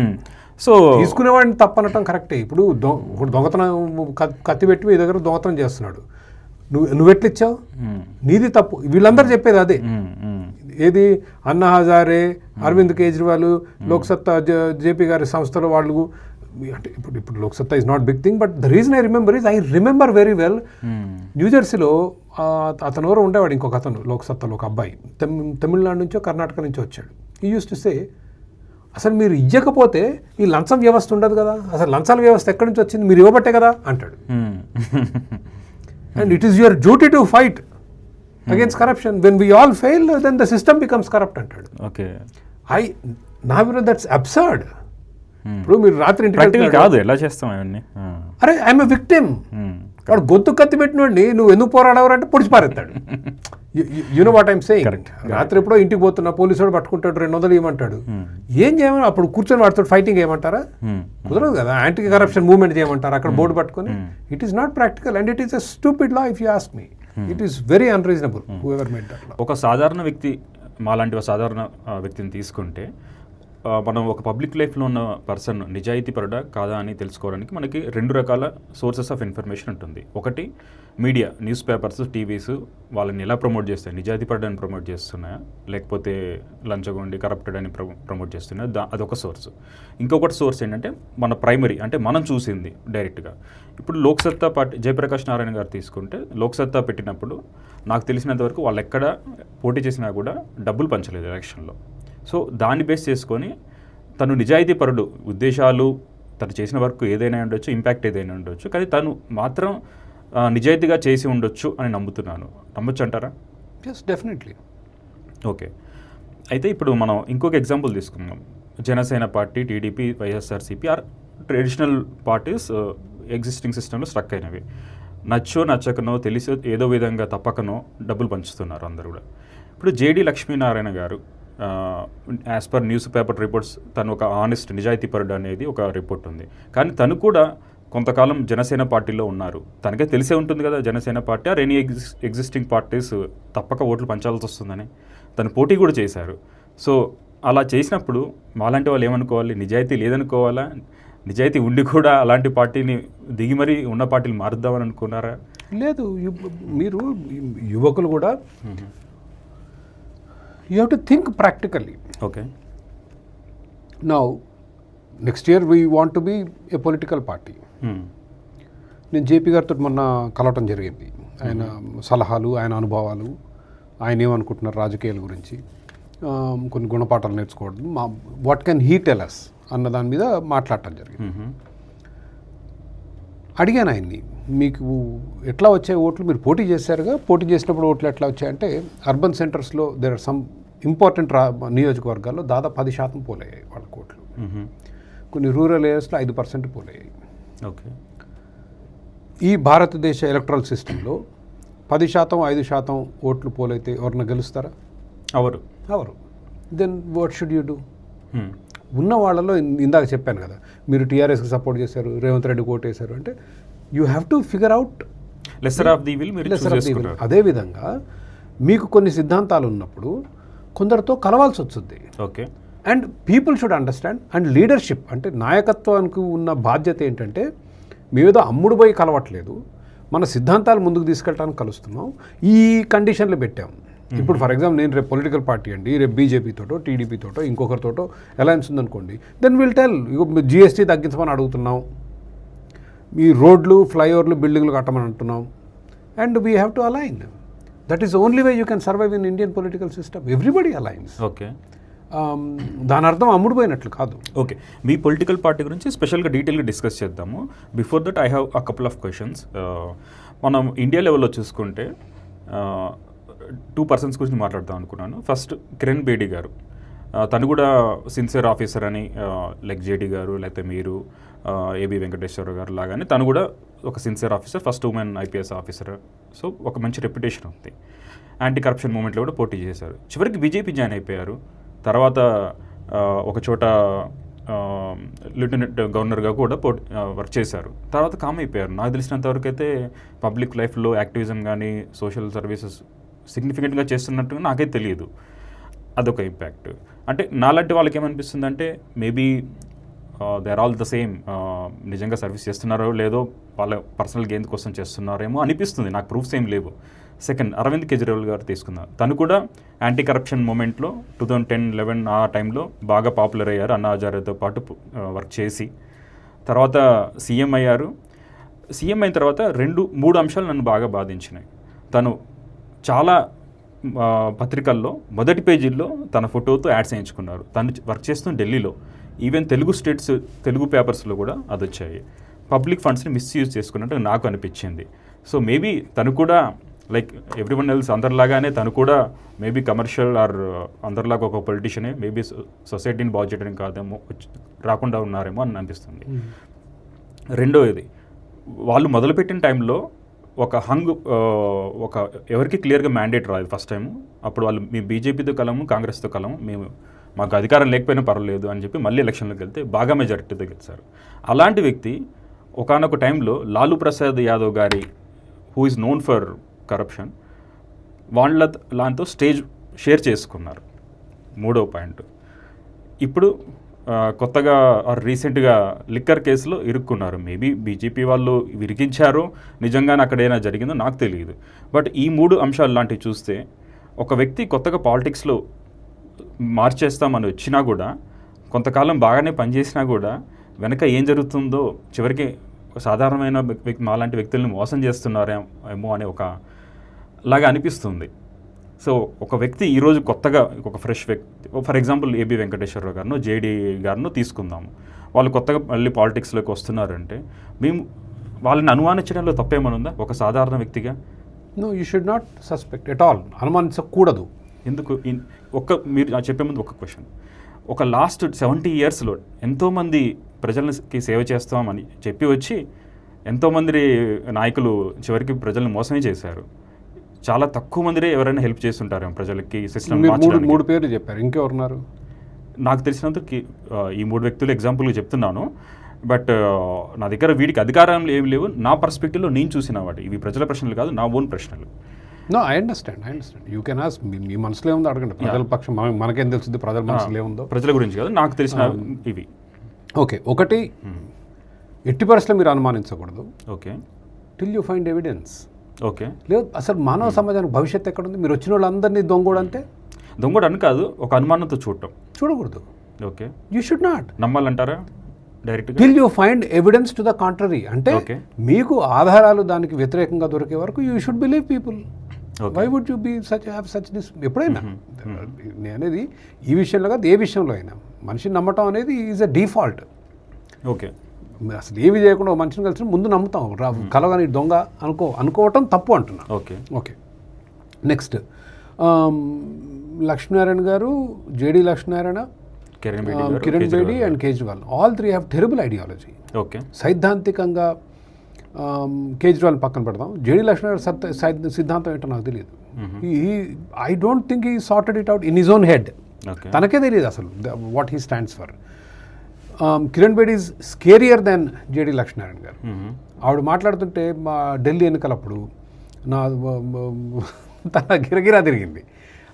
సో ఒక నాయకుడిని నిజాయితీ ఆధారంగా అంచనా వేయటం అనేది చాలా తప్పు. నిజాయితీ ఒక quality. Okay, but you should look at their other abilities like what? Leadership, ideology, whether they can get things done or not.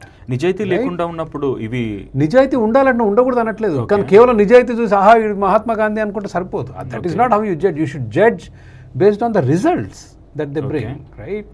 I mean నిజాయితీ అనేది బై డిఫాల్ట్. ఇవాళ వ్యవస్థలో కూడా ఇప్పుడు ప్రభుత్వ అధికారులు ఉన్నారు, చాలామంది నిజాయితీ పరులు ఉన్నారు. ఐ వుడ్ సే బట్ 10-15% ఉంటారు. టీచర్లను తీసేస్తే, టీచర్లకు నిజాయితీ ఏంటంటే అసలు వాళ్ళకి లంచాలు తీసుకునే అవకాశం లేదు. కానీ టీచర్ అని పక్కన పెడితే మిగిలిన ప్రభుత్వ ఉద్యోగుల్లో 10-15% ఉంటారు నిజాయితీ పరులు. Okay, that doesn't mean everybody we say. Now Arvind Kejriwal slightly better ఏంటంటే is a Congress with anti corruption. అతని సిద్ధాంతాలు లెఫ్ట్ సిద్ధాంతాలు, అన్ని ఉచితాలు ఇస్తా అంటాడు కదా, ఇది ఉచితం నమ్ముతారా? నో సిద్ధాంతం చెప్తున్నాను. సిద్ధాంతికంగా how he became chief minister is I fight against corruption. But భారతీయుల దృక్పథం అవినీతి మీద ఐ ఫీల్ చాలా లోపభూయిష్టం. We have a very flawed view of corruption.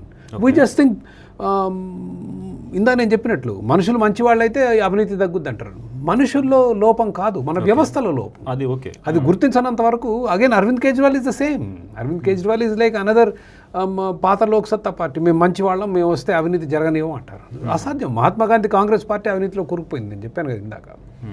The problem is with the system. Overnight అవినీతి వెళ్ళదు, మనం గ్రాడ్యువల్గా తగ్గించుకుంటూ రావాలి. But anyway Arvind Kejriwal is slightly better than Kiran Bedi or JD Lakshminarayana గారు.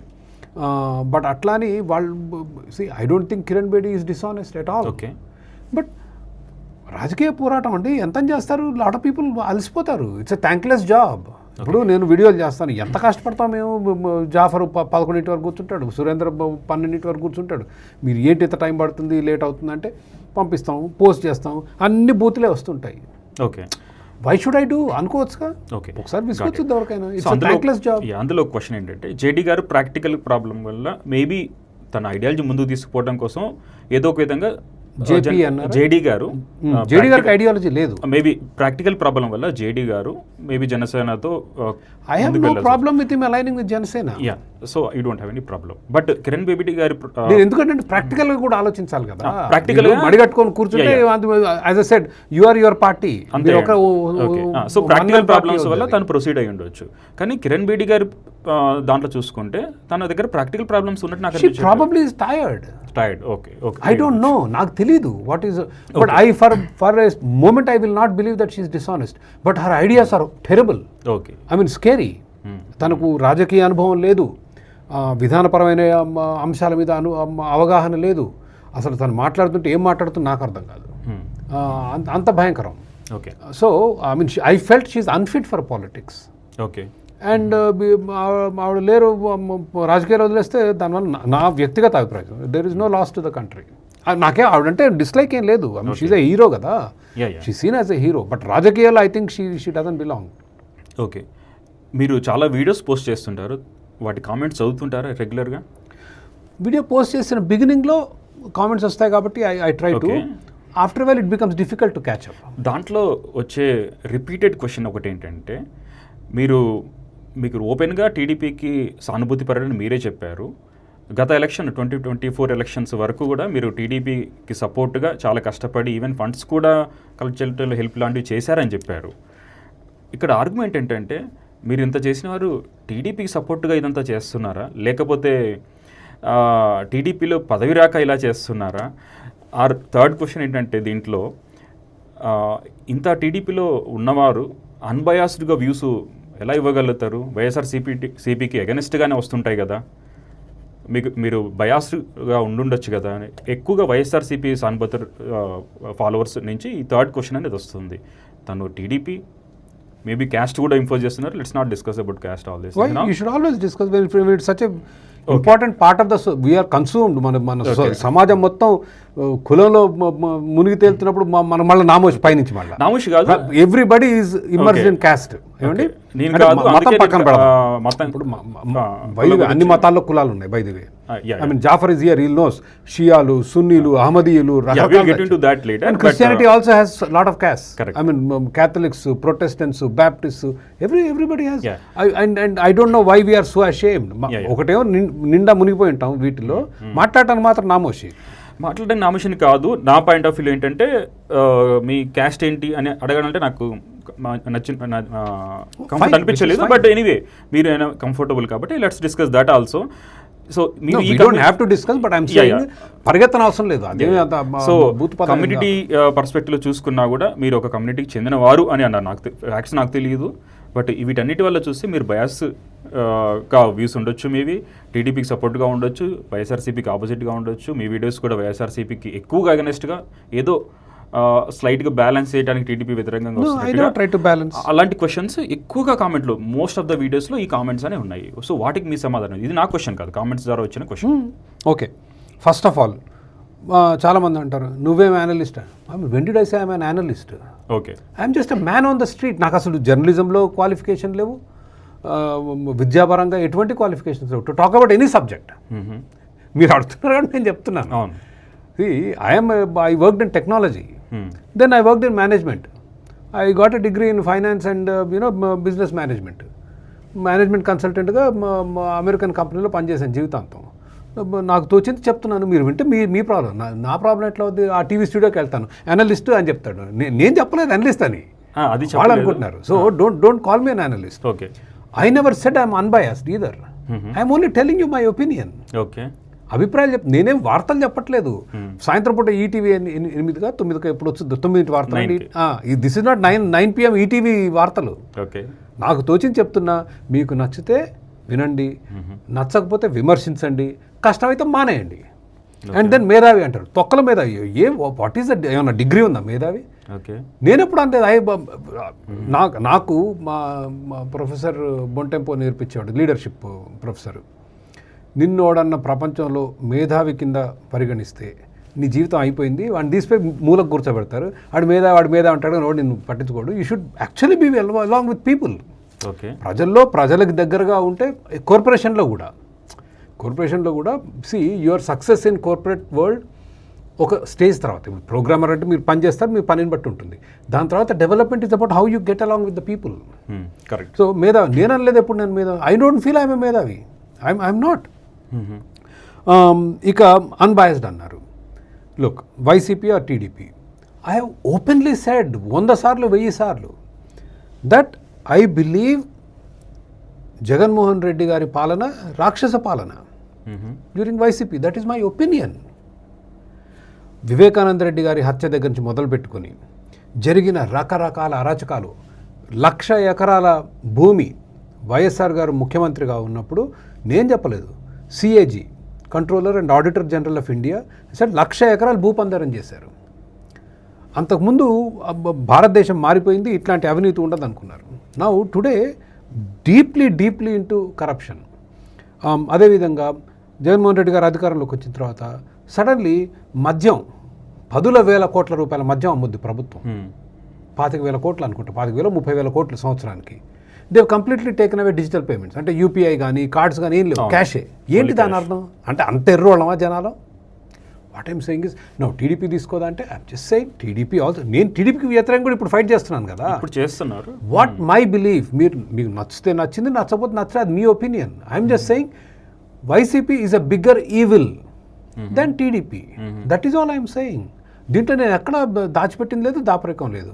ఎన్నికలకు ముందు I have definitely fought against, because YCP పాలన ఉండటం అనేది ఈ రాష్ట్ర ప్రజలకు మంచిది కాదు. ఓడించడానికి నాకున్న లిమిటెడ్ శక్తితో నా చేతనైనా పనిచేశాను. I have no regrets for it and I have nothing. ఇందులో ఏది కూడా దాచిపెట్టింది లేదు. It's all public. Okay. So ఒకసారి చాగంటి కోటేశ్వరరావు గారిని ఒకరు క్వశ్చన్ అడిగారు, మీరు నిజాయితీ పరుడా, మీరు ఆనెస్ట్గా చేస్తున్నారని. తను సమాధానం ఇచ్చేవారంటే, నేను ప్రవచనాలు చేస్తున్నాను, ఎక్కడ ప్రవచనానికి నేను రూపాయి తీసుకోను, నాకు ఇన్కమ్ సోర్స్ అనేది నా జాబ్ కానీ పెన్షన్ కానీ నాకు వేరేది ఉంది, ప్రవచనాలు ఉచితంగా చేస్తున్నాను కాబట్టి అది ప్యూర్, నో కమర్షియల్ ఇంట్రెస్ట్ అని. చంద్రబాబు నాయుడు గారు, సిబిఎన్ గారు కూడా ఒకసారి ఏం చెప్పారంటే, నాకు హెరిటేజ్ అనేది ఇన్కమ్ సోర్స్, నేను దానిపైన డిపెండ్ అవుతున్నా for income, for a living. But politics అనేది సర్వీస్. మీరు శాలరీ అనొచ్చు, అది పక్కగా పెడితే తన లెవెల్లో శాలరీ చిన్నది. పాలిటిక్స్ అనేది ప్యూర్ సర్వీస్. సో నేను కమర్షియల్ ఇంట్రెస్ట్ నాకు లేదు అని తను అక్కడ చెప్పారు. ఇప్పుడు మన విషయం తీసుకున్నా, మీరు నాకు ఏం డబ్బులు ఇవ్వలేదు ఇంటర్వ్యూకి, నేను ఏం తీసుకోలేదు, నేను అడగాలని క్వశ్చన్ అడగలేస్తున్నా, ఎందుకంటే నా పైన ఎటువంటి ఇన్ఫ్లుయెన్స్ లేదు. మీరు చెప్పదలుచుకుంది మీరు చెప్తున్నారు. ఇప్పుడు మీ పర్టికులర్ విషయంలో తీసుకుంటే మీరు చేస్తుంది అట్లీస్ట్ నాకు అనిపించింది అంటే సర్వీస్. ఇది మీ దీనిపైన మీకు ఇన్కమ్ సిగ్నిఫికెంట్గా వచ్చేది అయితే ఏమీ ఉండదు. బట్ మరి మీ జీవనాధారం ఏంటి? What do you do for a living? No, I worked in corporate world for 20 years. That was the past, I had a very good career. Okay, yeah. So I have savings, and my wife works for an American company. She heads a company here with 5,000 employees. Okay. So we are reasonably comfortable, and we self-finance it. However, we do want దీన్ని ఏ దశకు తీసుకెళ్లాలంటే, ఇప్పుడు ప్రజలకు 2,000 రూపాయలకు ఇస్తే ఓటేస్తున్నారు, మళ్ళీ అవినీతి అని complaint చేస్తారు. అవును. అట్లాంటప్పుడు నా భవిష్యత్తులో మేము ఆలోచించేది ఏంటంటే, ప్రజలకి అవినీతి రహిత రాజకీయాలు కావాలంటే then they have to step up and support organisations like ours. So at some point ప్రజల్ని వ్యక్తిగతంగా I believe in challenging people. మీకు అవినీతి రహిత రాజకీయాలు రావాలంటే మరి మాలాంటి పార్టీ నిలబడటం అంటే ఓట్లకు డబ్బులు ఏం కానీ కనీసం మీటింగ్లు పెట్టినా, ప్రెస్ మీట్ పెట్టినా ఖర్చులు అవుతాయి. And you cannot self finance forever కదా. ఓకే. సో అదొకటి. రెండో aspect, I have no problem chief minister నుంచి ఎమ్మెల్యేలు, బ్యూరోక్రాట్లు, ప్రభుత్వ అధికారులు, స్కిల్ ఉన్న వాళ్ళకి అధిక జీతాలు ఇవ్వటంలో తప్పే ఉంది. I don't find anything wrong. But అవసరం లేని ఉద్యోగాలు చాలా ఉన్నాయనేది నా వాదన. జీతాల విషయంలో 3 లక్షల కోట్ల రూపాయలు ఖర్చు పెట్టడానికి ఒకరిని ఎన్నుకున్నారు మీరు. 3 లక్షల కోట్లు. They better be very qualified, highly qualified, and you should pay them well. ఇప్పుడు మీరు గూగుల్కో, మైక్రోసాఫ్ట్కో, మెటాకో సీఈఓని హైర్ చేస్తే తప్పేం లేదు. నా ఉద్దేశం అది కాదు. మీరు ఫర్ ఎగ్జాంపుల్ ఎలక్టెడ్ అయ్యారనుకోండి, ఎమ్మెల్యేనో ఎంపీనో మినిస్టర్ అయ్యారనుకోండి, అక్కడ శాలరీ తీసుకోవడం తప్ప నేనేమనట్లేదు. బట్ అట్లీస్ట్ ఆ జర్నీ రీచ్ అయ్యే వరకు, అక్కడ రీచ్ అయ్యే వరకు ఉన్న జర్నీలో సమ్మరీ ఏంటంటే, మీరు సేవింగ్స్ ఆర్ మీ స్పౌస్ ఇన్కమ్ ఆర్ సెల్ఫ్ సఫిషియెంట్గా ఉన్నారని చెప్తున్నారు. మీ వైఫ్ హెడ్ చేస్తున్నారు ఒక కంపెనీ అని చెప్పారు. ఏ కంపెనీ తెలుసుకోవచ్చా? అది పర్సనల్ అంటారు. No, I don't think we should reveal Okay, it. no problem. But she That's heads one of the American companies in Hyderabad, which has about 5,000 employees. Okay, what kind of company is that? Is it into some They're in service financial or- services. Financial services. Okay, great. Okay, next CFL, centre for Liberty అనేది మీరు స్థాపించినట్టున్నారు. దాని ద్వారా మీ ఇప్పుడు చేస్తున్న కార్యక్రమాలన్నీ చేస్తున్నట్టున్నారు. దీని funding ఎలా వస్తుంది? No, that is what I was just saying. I mean, we are So దానిలో మీ self-financing right same, now. okay, me personal What funding we call it ద్వారా bootstrapping. So we fund Okay. ourselves. That is one approach. Okay, Then the second thing is we do some policy work. Policy work ki we, there are organizations. Hyderabad కానీ హైదరాబాద్ అని కాదు, all over India one of our flagship CFL ఉన్న ముఖ్యమైన initiative ఏంటంటే that cities should stay open 24/7, like New York, like London, like Tokyo, like Paris correct. ఉండటం మూలంగా లక్షలాది అదనపు ఉపాధి అవకాశాలు వస్తాయి, జీవన ప్రమాణాలు పెరుగుతాయి. That is one issue. అక్కడ మీకు ఫండింగ్ ఎలా వస్తుంది దాని ద్వారా? We go to policy sponsoring organizations ఉంటాయి that they fund research okay, into these spaces. So we do research proposals and get some money there. So that policy work is all, we get it through that kind of work. So it is okay, self it's a funding mix. Policy ద్వారా వచ్చే కొంచెం ప్రస్తుతానికి. income అంతే. But eventually we want people to support us, right? People to ఒకసారి support. ప్రజల్లో మనం ప్రజల్ని, I look at American politics. ప్రత్యేకంగా Democratic party which is a left party, millions of people donate in small numbers, okay, literally millions of people donate. $50, $50, $100, $200. That is now it becomes a people's movement, right? ప్రజల్లోంచి రావాలి. Now leadership challenge, నాయకత్వానికి ఉన్న challenge ఏంటంటే to inspire people to support you. And that is what I think we should work on. That will be an indication మీరు ఎంత ఏ లెవెల్లో success అవుతున్నారు. కాకపోతే ఇండియాలో ఉన్న రాజకీయాలు ఏంటంటే, కుళ్ళిపోయిన రాజకీయాల్లో ఇంత అవినీతి ఉంటుంది, బట్ పీపుల్ ఆర్ రియలీ అడగటానికి చాలా తప్పుగా భావిస్తారు. And I think people should be involved in the process. People should take ownership for supporting clean organisation. Understood. So మీ పొలిటికల్ టాపిక్ గురించి మాట్లాడే ముందు లాస్ట్ ఒక క్వశ్చన్ ఏంటంటే, మనం ఏదైనా పెద్ద స్ట్రాంగ్ పర్సన్ని ఎదుర్కోవాలంటే మోస్ట్లీ ఇంకొక స్ట్రాంగ్ పర్సన్ అవసరమని నాకు అనిపిస్తుంది. కొన్ని ఎగ్జాంపుల్స్ చెప్తాను. డాక్టర్ సుధాకర్ గారు ఎగ్జాంపుల్ తీసుకుంటే మాస్క్ అడిగారని చెప్పి స్టార్ట్ అయింది. తను ఈరోజు ఎక్కడున్నారో అని లేరు అనే విషయం అందరికీ తెలుసు. రెండో ఎగ్జాంపుల్ తీసుకుంటే రఘురామకృష్ణరాజు గారు వైఎస్ఆర్సీపీలో కొన్ని రోజులు ఉన్నారు, తర్వాత ఏమైందో తెలియదు, వ్యతిరేకించారు వైఎస్ఆర్సీపీ లీడర్షిప్ని, ఘోరంగా వ్యతిరేకించారు, ప్రెస్ మీట్లు చాలా పెట్టారు. కానీ తను కూడా జైలుకి వెళ్ళాల్సి వచ్చింది, దెబ్బలు తినాల్సి వచ్చింది. ఇంకా చాలా ఆర్టీఏ యాక్టివిస్టుల గురించి మనం చాలా న్యూస్ పేపర్లో వెళ్ళినాం. వాళ్ళు ఏదో ఒక రోజు సడన్గా సూసైడో లేకపోతే ఎవరితోనో చంపబడడం జరుగుతున్నారు. మీ విషయంలో తీసుకుంటే మీరు చాలా పెద్ద పెద్ద వ్యక్తులతో పోరాటం చేస్తున్నారు. ఫస్ట్ ఈజీ వాటితో తీసుకుందాము. మీరు పెట్టే వీడియోలు వైఎస్ఆర్ టీడీపీ పెద్ద పెద్ద వాళ్ళకి వ్యతిరేకంగా జరుగుతున్నాయి.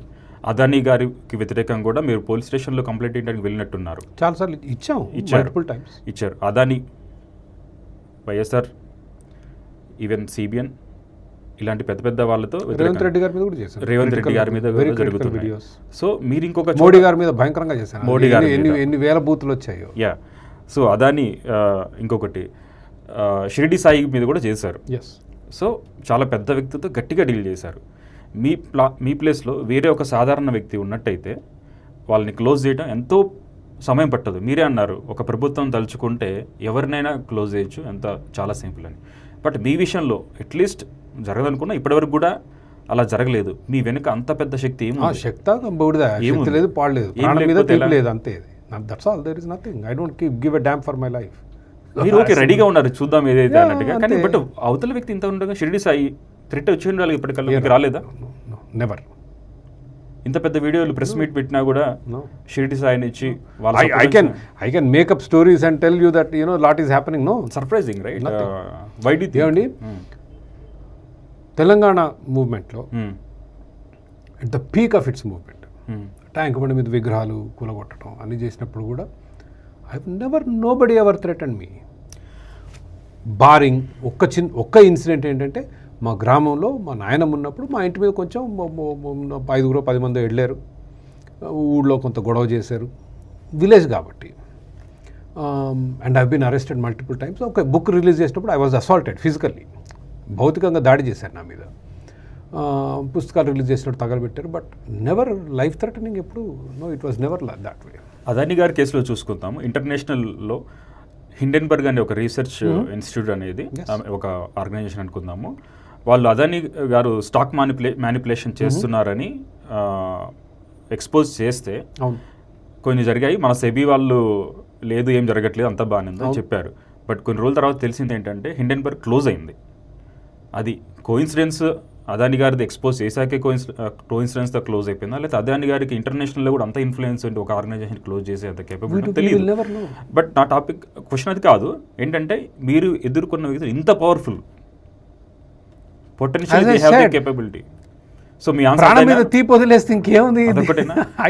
ఆర్టీ యాక్టివిస్టులు అలా చేసిన వాళ్ళే ప్రాణం మీద తీపి వదిలేసిన వాళ్ళు. That's what I'm saying. నాకు ప్రాణం మీద పిసరంత తీపి కూడా లేదు. ఓకే, పోరాడడానికి సిద్ధంగా ఉన్నారు.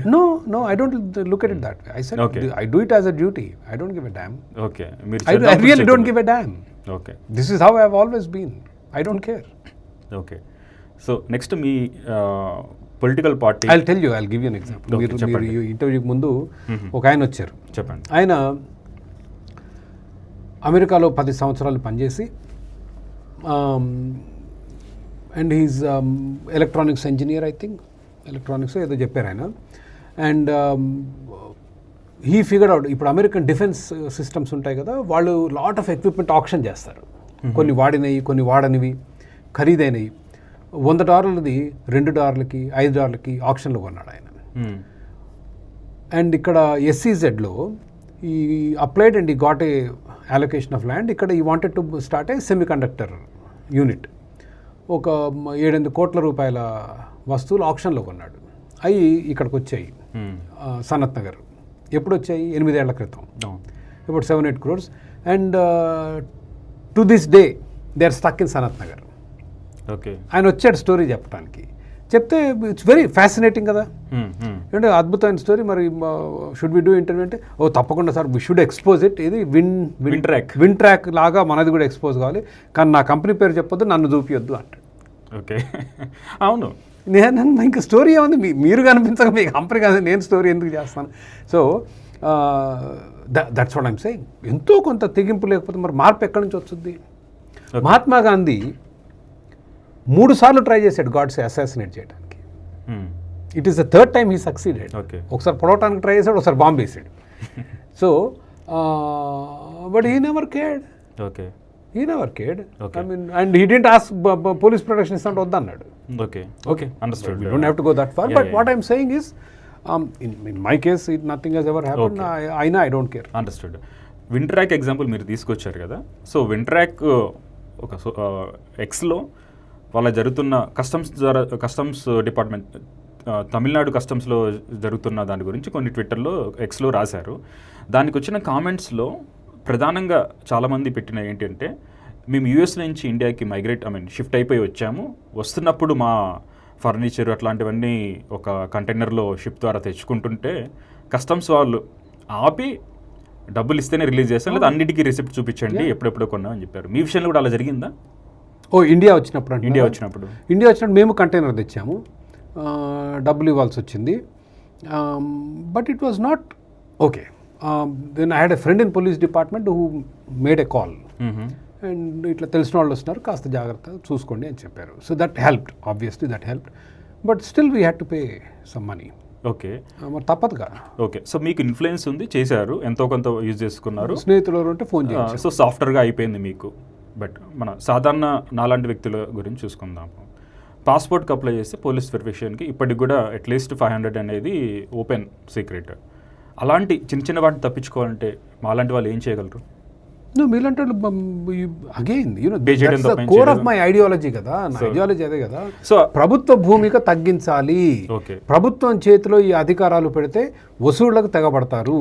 That is the nature of the beast. దాని మీద ప్రయత్నం. There are no overnight miraculous youth want solutions. ఇట్లా కావాలి, నేపాల్ కావాలి, శ్రీలంక కావాలి, బంగ్లాదేశ్ కావాలంటే that is not how it works.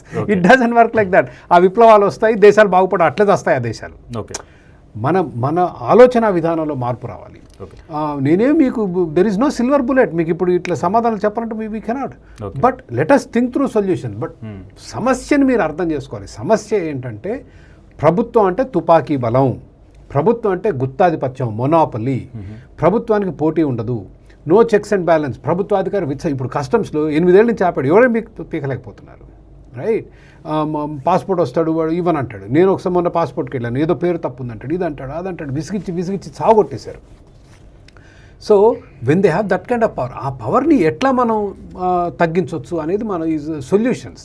మీకు ఒక ఉదాహరణ మొన్న చెప్పే కదా, మీ సేవ వచ్చిన తర్వాత అసలు ఎంత చాలా ప్రాబ్లమ్స్ తగ్గిపోయాయి. So technology can offer solutions. Privatisation is the best solution if you can do it. So those are the ఆ కోణంలో ఆలోచించాలి. అన్ని ప్రైవేటైజేషన్ ఓవర్ నైట్ చేయలేము. ఓకే.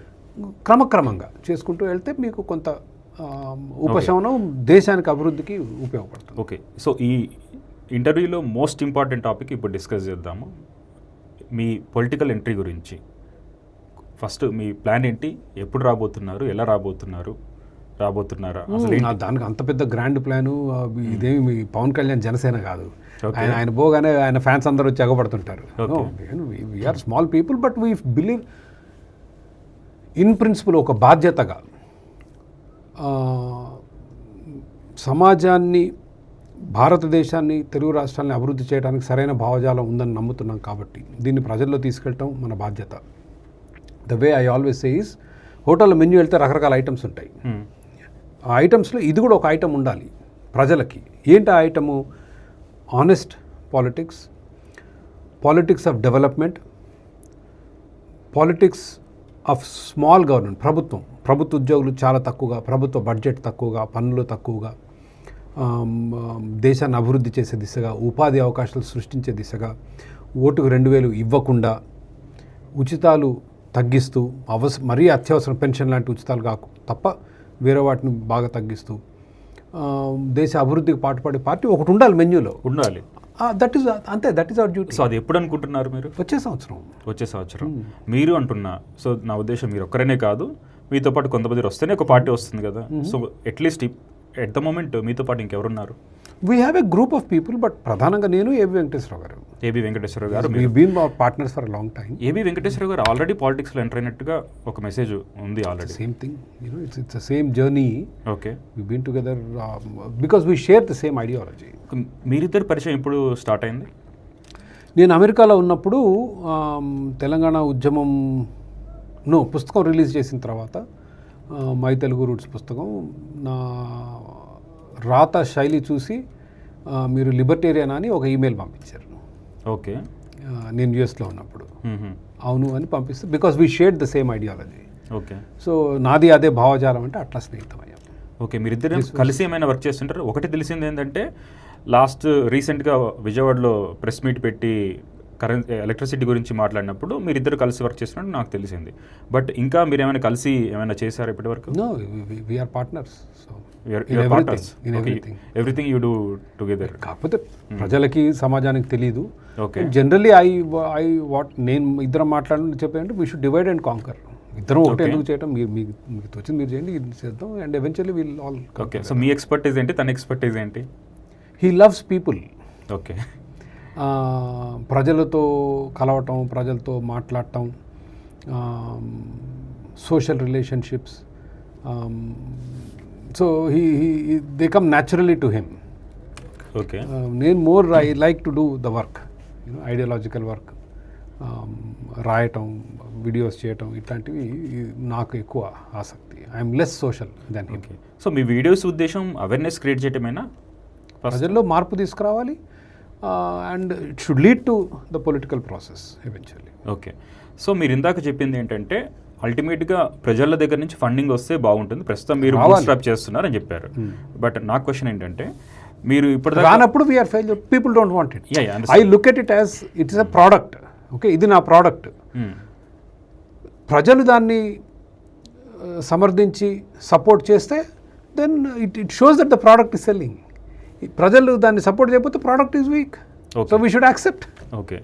సో ఇప్పుడు నా క్వశ్చన్ ఫస్ట్ దానికి బ్యాక్గ్రౌండ్ అడిషనల్ ఇన్ఫర్మేషన్ ఇస్తాను, తర్వాత క్వశ్చన్ అడుగుతాను. సో ఏంటంటే మీరు ఇప్పటిదాకా కాంటెంట్ క్రియేట్ చేసిన దాంట్లో ఎవరెవరికి వ్యతిరేకంగా మాట్లాడారో కొన్ని హై లెవెల్లో చెప్తాను. గవర్నమెంట్ ఎంప్లాయీస్కి మీరు వ్యతిరేకంగా మాట్లాడారు, లంచం తీసుకుంటున్నారు, కరప్ట్ అయిపోయి ఉన్నారు, దేశ ప్రగతికి కొంచెం అడ్డుపడుతున్నారు అనేది ప్రధానమైన one of the main complete. Then you can సరే ఓకే. గవర్నమెంట్ ఎంప్లాయీస్ గురించి సమ్ రీజన్స్ వల్ల వ్యతిరేకించారు. తెలంగాణ సపరేషన్కి అపోజ్ చేసినట్టుగా కనబడుతుంది. వైఎస్ఆర్సీపీకి ఆబ్వియస్గా వ్యతిరేకంగా ఉన్నారు. ఇప్పుడు టీడీపీ వాళ్ళకి కూడా కొంచెం వ్యతిరేకంగా ఉన్నారు. దాని మీనింగ్ వాళ్ళ ఫాలోవర్స్ పైన కూడా ఎంతో కొంత ఇన్ఫ్లుయెన్స్ అనేది ఉంటుంది మీరు చేసిన వీడియోస్ వల్ల. కాంగ్రెస్ సోషలిస్ట్ భావాలను తీసుకొచ్చింది, మన ప్రగతికి తీవ్రమైన దెబ్బతీసింది కాంగ్రెస్ అని సోషలిస్ట్ భావాల వల్ల అని ఆల్రెడీ చెప్పేశారు. బీజేపీ యాంటీ మోడీ ఆల్రెడీ కొన్ని వీడియోస్ చేస్తున్నారు. జిఎస్టీ వచ్చినప్పటికి కూడా క్షమాపణ చెప్పరా మోడీ అనేది ఒక వీడియో చేశారు మీరు. పవన్ కళ్యాణ్ని కూటమిలోంచి తీయాలి అని చెప్పి చేశారు. పవన్ కళ్యాణ్ ఫ్యాన్స్ ఎంతోమంది కొంచెం హట్ అయినట్టుగా ఉన్నారు. సో ఇప్పుడు నేను చెప్పిన లిస్ట్ చేసుకుంటే it will cover most of the population in the Telugu states. చాలామందికి ఎక్కడో ఒక విధంగా మీరు గట్టిగానే వ్యతిరేకంగా మాట్లాడారు. మీరు ఒక వ్యక్తిని మనం గట్టిగా వ్యతిరేకించినప్పుడు తర్వాత మనం ఏది చెప్పినా వాళ్ళ మెదడులోకి వెళ్తుందంటారా ఫస్ట్? ఎందుకంటే let me answer question, let me complete my question. First ఒక వ్యక్తిని తిట్టినప్పుడు లేకపోతే వాళ్ళకి వ్యతిరేకంగా మాట్లాడినప్పుడు తర్వాత సెకండ్ థర్డ్ స్టేట్మెంట్స్ వాళ్ళ మైండ్లోకి వెళ్ళటం కష్టం. ఇంకొకటి, మీరు పాలిటిక్స్లోకి రావాలని ప్లాన్ చేస్తున్నారు, మంచిదే. అప్పుడు ఫండింగ్ కూడా కావాలి. మీరు ఆల్రెడీ ఇంతమందికి వ్యతిరేకంగా మాట్లాడినప్పుడు జనాలు మీకు ఫండింగ్ ఇచ్చే అవకాశం మీకంతకు మీరే కష్టంగా చేసుకోలేదా? సో ఇట్ విల్ డిలే మీ జర్నీని ఇంకా లాంగ్గా చేసే అవకాశం ఉంటుంది కదా? ఉంటుంది. But I don't want to lie. అబద్ధాలు చెప్పి మభ్యపెట్టి ఉన్నది లేనిది చెప్పి every criticism has basis for it. Okay. Government employees అనేది core of the ideology. Telangana separation కాదు, ఆంధ్రప్రదేశ్ రాష్ట్ర విభజన తెలుగు ప్రజల సమైక్యత కోరుకున్నవాడిని. మనం మొత్తం భారతదేశానికి దిశానిర్దేశం చేసాం. భాషా ప్రయుక్త రాష్ట్రాలు, తెలుగు ప్రజలు అఖండ చరిత్ర ఉంది తెలుగు ప్రజలకి, విడిపోకూడదని కోరుకున్నాను. It is again strong basis. YSRCP అనేది it is evil to the core as a party. Now TDP మీద నేను అడ్డగోలుగా ఏం వ్యాఖ్యలు చేయట్లేదు. ఇట్స్ వెరీ ఇవాళ I went to ABN, Google data సెంటర్కి చాలా గట్టిగా సమర్థిస్తూ మాట్లాడాను. ఓకే. మా పెట్టుబడి ఏదైతే వచ్చిందో దానికి మంచి పని చేశారని. It is very selective. Congress again 1947 స్వాతంత్రం వచ్చిన తర్వాత నెహ్రూ గారు, ఇందిరాగాంధీ గారు చేసిన ఆర్థిక విధానాలు దేశాన్ని సర్వనాశనం చేశాయి. How can I not talk about it? బీజేపీకి నేను ఓటేసాను. I said this time and again. I'm very fond of కాంగ్రెస్లో పివి నరసింహరావు గారు, బీజేపీలో వాజ్పేయి గారి పాలన, ఇద్దరు పాలన నాకు ఇష్టం. ఇవాళ బీజేపీలో నాకు బీజేపీకి వ్యతిరేకం కన్నా మోడీ గారి వ్యతిరేకత ఎక్కువ. బికాస్ అంత మెజారిటీ వచ్చిన తర్వాత దేశం తీసుకోవాల్సిన ముఖ్యమైన నిర్ణయాలు బోల్డ్గా, ధైర్యంగా, దేశ ప్రగతి కొరకు తీసుకోకుండా ఇవాళ కాంగ్రెస్ యూపీఏ పాలన కంటే అధ్వానంగా పాలించారు. మాట్లాడకుండా ఎట్లా ఉంటాం? పవన్ కళ్యాణ్ గారు it's just a one off. I don't have anything against Pavan Kalyan గారు. ఆయన ప్రభుత్వంలో ఉండి ప్రభుత్వాన్ని విమర్శించడం అనేది సరైన విధానం కాదనేది was just one. But the other videos I made on Pawan Kalyan garu మత విశ్వాసాల మీద. ఆయన ఈ సనాతన ధర్మం అని గావు కేకలు పెట్టడం, ఇస్లాం మతాన్ని చూడండి, క్రిస్టియన్ మతాన్ని చూడండి, వాళ్ళని ఒక మాట అంటే పడతారా అంటారు. అరే మనం వాళ్ళలా కాకూడదు. ఇప్పుడు ఇస్లాం మతంలో అతివాదం ఎక్కువ ఉంది, the extremism. You should work on making it moderate. ఇప్పుడు ఎక్స్ట్రీమిస్ట్ ఇస్లాం వైపు మనం వెళ్ళకూడదు, ఇస్లాంని మోడరేట్ చేసుకోవాలి, ఎక్కువ యాక్సెప్టెన్స్ తీసుకురావాలి. That is what I have talked about. So these are all very specific issues. ఏమండి, if you have tribal loyalties, Pawan Kalyan ఏం చేసినా ఆయనకే వేస్తా, చంద్రబాబు నాయుడు ఏం చేసినా ఆయనకే ఓటేస్తా, లేదా మోడీ ఏం చేసినా అది చేస్తా అంటే మీ కర్మ, నేనేం చేస్తా? I'm not gonna change for you. I'm telling, I'm being honest at least. నేను ఏంటో మీకు చెప్తున్నాను, ఇష్టమైతే మీరు ఓటేయండి. But my point is I offer something very different from any of these people. Okay. My ideology is very different from what these people offer. JP గారిని ఒకరిని పక్కన పెట్టేయండి. బట్ వీళ్ళు మీకు అందిస్తున్న భావజాలం కానీ సేవలు కానీ నేను చెప్పే ఆలోచన కానీ very different. And I want people to see what it is for. And if people don't support, then again as I said, this is a product. ప్రజలు సపోర్ట్ చేయకపోతే then it's my loss, their loss, or whatever it is. I don't care. I accept it. I accept whatever comes out of it. I'm just being honest. But వీళ్ళని చేస్తే వాళ్ళు రారా, వాళ్ళని చేస్తే వీళ్ళు రారా, ఇదంటే అసలు మన నోరుకు తాళం వేసుకోవాల్సిందే. One the last most important thing I feel is స్వేచ్ఛగా మాట్లాడే హక్కు ప్రజలకు ఉండాలి. అరే మోడీ గారిని అంత మాట అంటావా, మీరు అడుగుతున్నారు కదా మీకు ఇవి ముప్పు లేదా అని. అరే how can we live in a society if we cannot speak our mind? నేనేం బూతులు మాట్లాడట్లేదు. ఒక స్పెసిఫిక్ అంశం మీద, వాళ్ళ విధానాల మీద ఫ్యాక్ట్స్ తోటి I'm criticising. Okay, I hope this will be an example for others to speak freely. ఇతరులు కూడా స్వేచ్ఛగా మాట్లాడటానికి ఇది ఒక ఉదాహరణగా ఉంటుందనేది నా ఆలోచన. And that is precisely why I don't want to hold back whatever the consequences. ఇది మన ప్రాథమిక హక్కు. It is a fundamental right that everybody should be able to speak freely, and I'm speaking freely. Okay, so బీజేపీకి కాదు ప్రధానంగా వ్యతిరేకం మోడీ అని చెప్పారు ఇప్పుడు. సో మోడీ మేబీ నెక్స్ట్ టర్మ్లో మోడీ కాకపోతే ఇంకెవరు ఉంటే బాగుంటుందని మీ ఉద్దేశం బీజేపీలో? I don't know. Nitin Gadkari పేరు ఒకటి వినిపిస్తోంది. Okay, I don't know who else. UP chief minister Yogi గారి పేరు ఒకటి వినిపిస్తోంది. I really don't know. But Congress, Rahul Gandhi scares me. మరీ ఈ మధ్య 2-3 ప్రసంగాలు వింటే భయం వేసింది. ఒకటి రిజర్వేషన్ల మీద ఆయన మాట్లాడేది ఏమాత్రం సబబుగా లేదు. 2 పబ్లిక్ సెక్టర్ కంపెనీల గురించి ఆయన మాట్లాడేది ఏమాత్రం సబబుగా లేదు. ఈ మధ్య ఏదో వేరే దేశంలోకి వెళ్ళి మోటార్ సైకిల్, కార్ అనేదో ప్రసంగం ఇచ్చాడు. అది చాలా వింత ప్రసంగాలు. So no, I'm not fond of Congress at all. So parliament గురించే మాట్లాడుతున్నాను, రాష్ట్ర రాజకీయాలు కాదు. రాష్ట్ర రాజకీయాలు ఎప్పుడు ప్రాంతీయ పార్టీలకు మొగ్గుతాను నేను. దేశ రాజకీయాలకు వస్తే between Congress and BJP I will always BJP వైపే మొగ్గుతాను.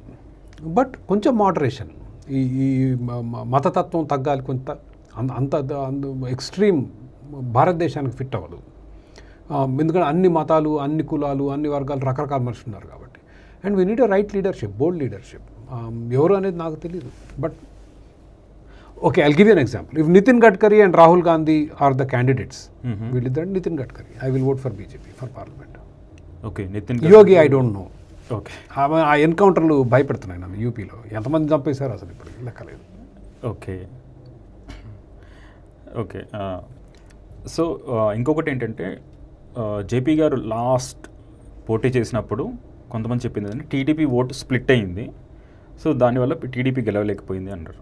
లెట్స్ సే నెక్స్ట్ ఎలక్షన్కి మీరు ఫుల్ ఫ్లెడ్జ్గా పోటీ చేస్తారనుకుందాం. ఇంత పెద్ద సిస్టమ్ మార్చాలి, మీరు పవర్లోకి రావాలి అంటే నెక్స్ట్ టైం అనేది సరిపోతుందో లేదా నాకు కొంచెం డౌట్. మేబీ నెక్స్ట్ టైం సరిపోతే ఆ తర్వాత ఏమైనా సరిపోతుంది. బట్ మనం లెట్స్ 2029 గురించి మాట్లాడుకుందాం మనం. మీరు అప్పుడు పోటీ చేస్తున్నారు అనుకో, అట్లీస్ట్ మీరు ఇప్పుడు చెప్పిన దాన్ని బట్టి అగైన్ మీరు అప్పట్లో జేపీ గారు ద్వారా ఓటు స్ప్లిట్ అయి ఉండొచ్చు, మీరు కూడా అలానే టీడీపీ ఓటే స్ప్లిట్ చేస్తారేమో. సో ఇంకా మీరు వద్దనుకుంటున్న వైఎస్ఆర్సీపీకి ఇండైరెక్ట్గా సపోర్ట్ అవుతుందేమో అని అనుకుంటున్నాను. అసలు మాకు ఆలు లేదు, సూలు లేదు, కొడుకు పేరు సోమలింగం అంటారు కదా. With this nothing, but I'm already telling you, in India the only way to survive is alliance politics. Okay, alliance politics, right. So how much vote will get and based on that we will see. You know Pavan Kalyan was great story కదా. 7% ఓటు, ఒక సీటు గెలిచాడు. Okay, and that is my complaint with JP గారు also. మీకు అర్బన్లో 10% ఓట్లు ఉంటే you should go for an alliance. Alliance అంటే నేను అడిగాను ఆయన్ని, అలయన్స్ ఎందుకు పెట్టుకోవాలంటే నా మనసుకు ఒప్పుకోలేదు అన్న. మనసు ఒప్పుకోకపోతే మరి ఇదే అవుద్ది.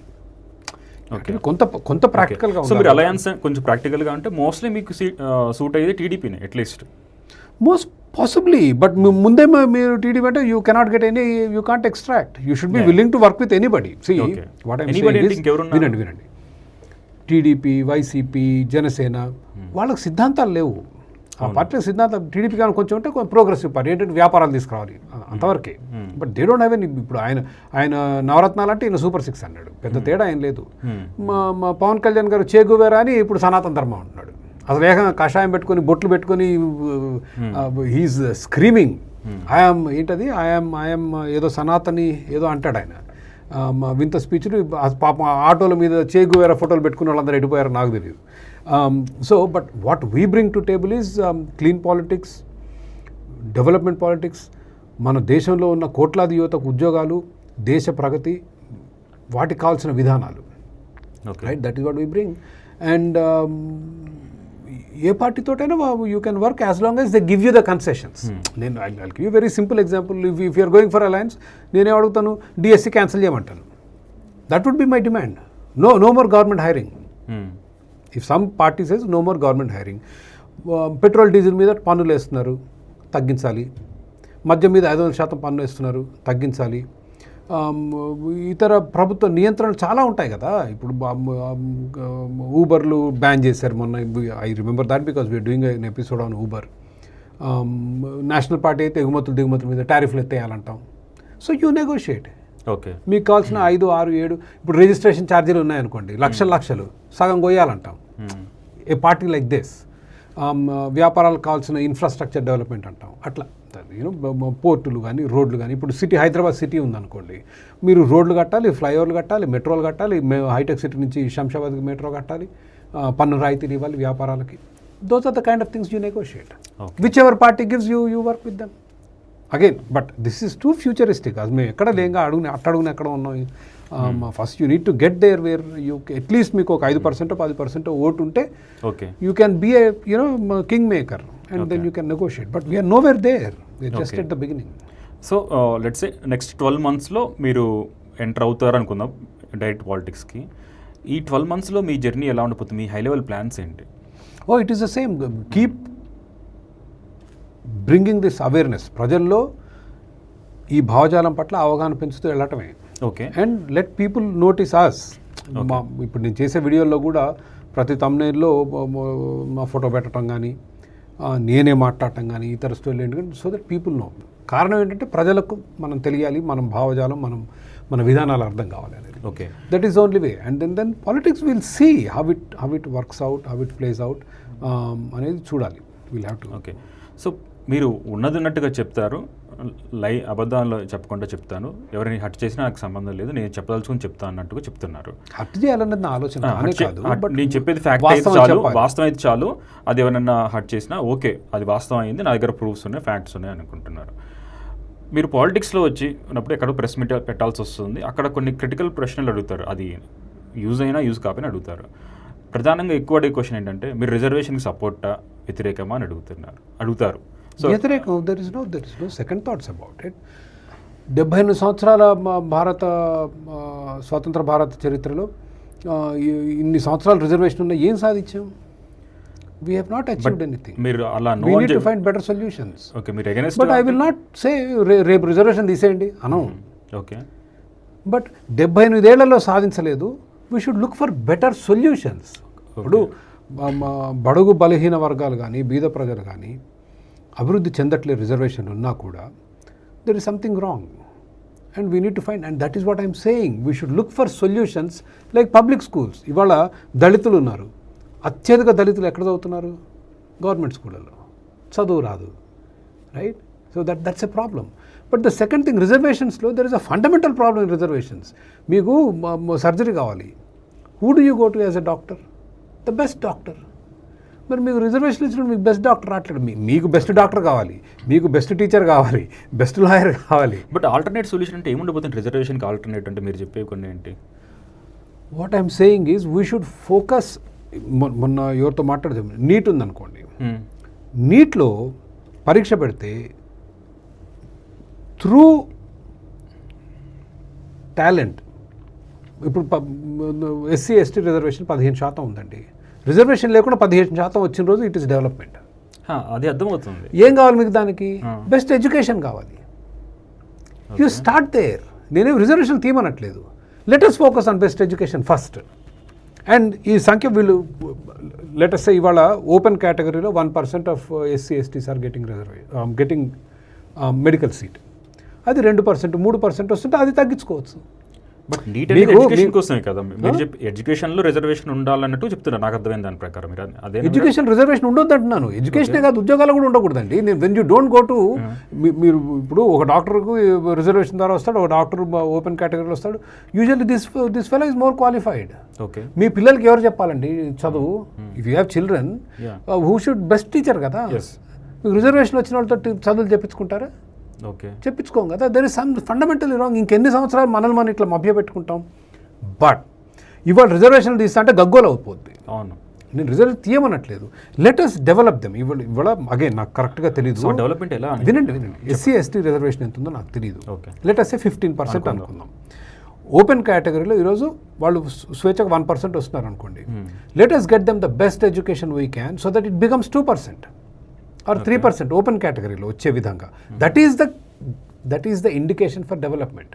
అండ్ డెవలప్మెంట్కి వచ్చే పద్ధతి ఏంటంటే వాళ్ళ చదువులకు సరైన సహాయం చేయండి అంటున్నాను.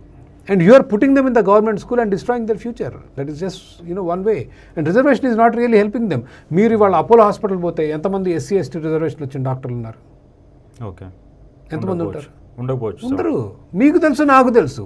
Why are we lying to ourselves? Okay, so మీరు చెప్పేది అంటే ప్రైమరీ ఎడ్యుకేషన్ లెవెల్ని స్ట్రెంగ్తెన్ చేస్తే everywhere primary education at every level, let us give them the best education. And what is stopping the best education is the government system.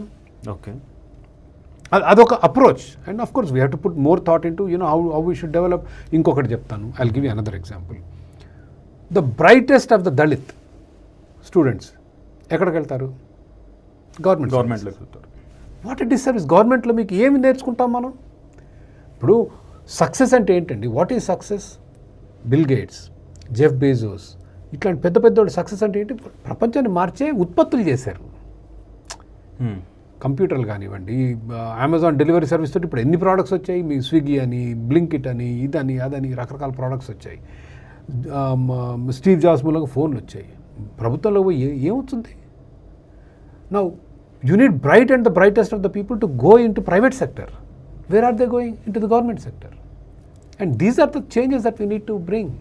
Okay, ఇప్పుడు electricity గురించి రీసెంట్గా బాగా పోరాటం చేశారు. నెక్స్ట్ మేజర్ దీని మీద రాకపోతుంది education also, especially private sector education. ప్రభుత్వ విద్యా వ్యవస్థ నిర్వీర్యం అయిపోయింది. ప్రైవేట్ వ్యవస్థ మీద ఇప్పుడు ప్రభుత్వం దాడి చేసి దాన్ని నిర్వీర్యం చేసే ప్రయత్నం చేస్తుంది. So it is like two double edge sawed. రెండింటినీ కాపాడాలి. ఇప్పుడు ₹1,00,000 ఖర్చు పెడుతుంది. ఈరోజు రాష్ట్ర ప్రభుత్వం గత 4 సంవత్సరాలుగా 1,00,000 మంది విద్యార్థుల్ని బలవంతంగా ప్రైవేట్ స్కూళ్ళల్లో చేర్చింది. ఒక్క పైసా కట్టలేదు ఈ రోజుకి. అండ్ వాళ్ళు ఫిక్స్ చేసిన ఫీజు ఎంతో తెలుసా అండి? 6,000, 7,000, 8,000 ఒక్కొక్క విద్యార్థికి ప్రైవేట్ స్కూల్లో బలవంతంగా చేర్పించి 8,000 కడుతున్నారు. ప్రభుత్వం ఎంత ఖర్చు పెడుతుంది? ₹1,00,000. ఇదే ప్రభుత్వం ప్రైవేట్లో ఎంత ఇస్తుందంట? 6,000, 7,000 ఇస్తుందంట. అది కూడా ఇవ్వట్లేదు. అది కూడా ఇప్పుడు 4 సంవత్సరాల చివరికి. అసలు ఇంతవరకు ఒక పైసా ఇవ్వలేదు. ఓకే, ఈ భారం ఎవరి మీద పడుతుంది? మిగిలిన పేరెంట్స్ మీద పడుతుంది. ఆబ్వియస్లీ కదా. ఇప్పుడు స్కూల్ వాడు సొంతంగా జోబు నుంచి పెట్టాడు కదా.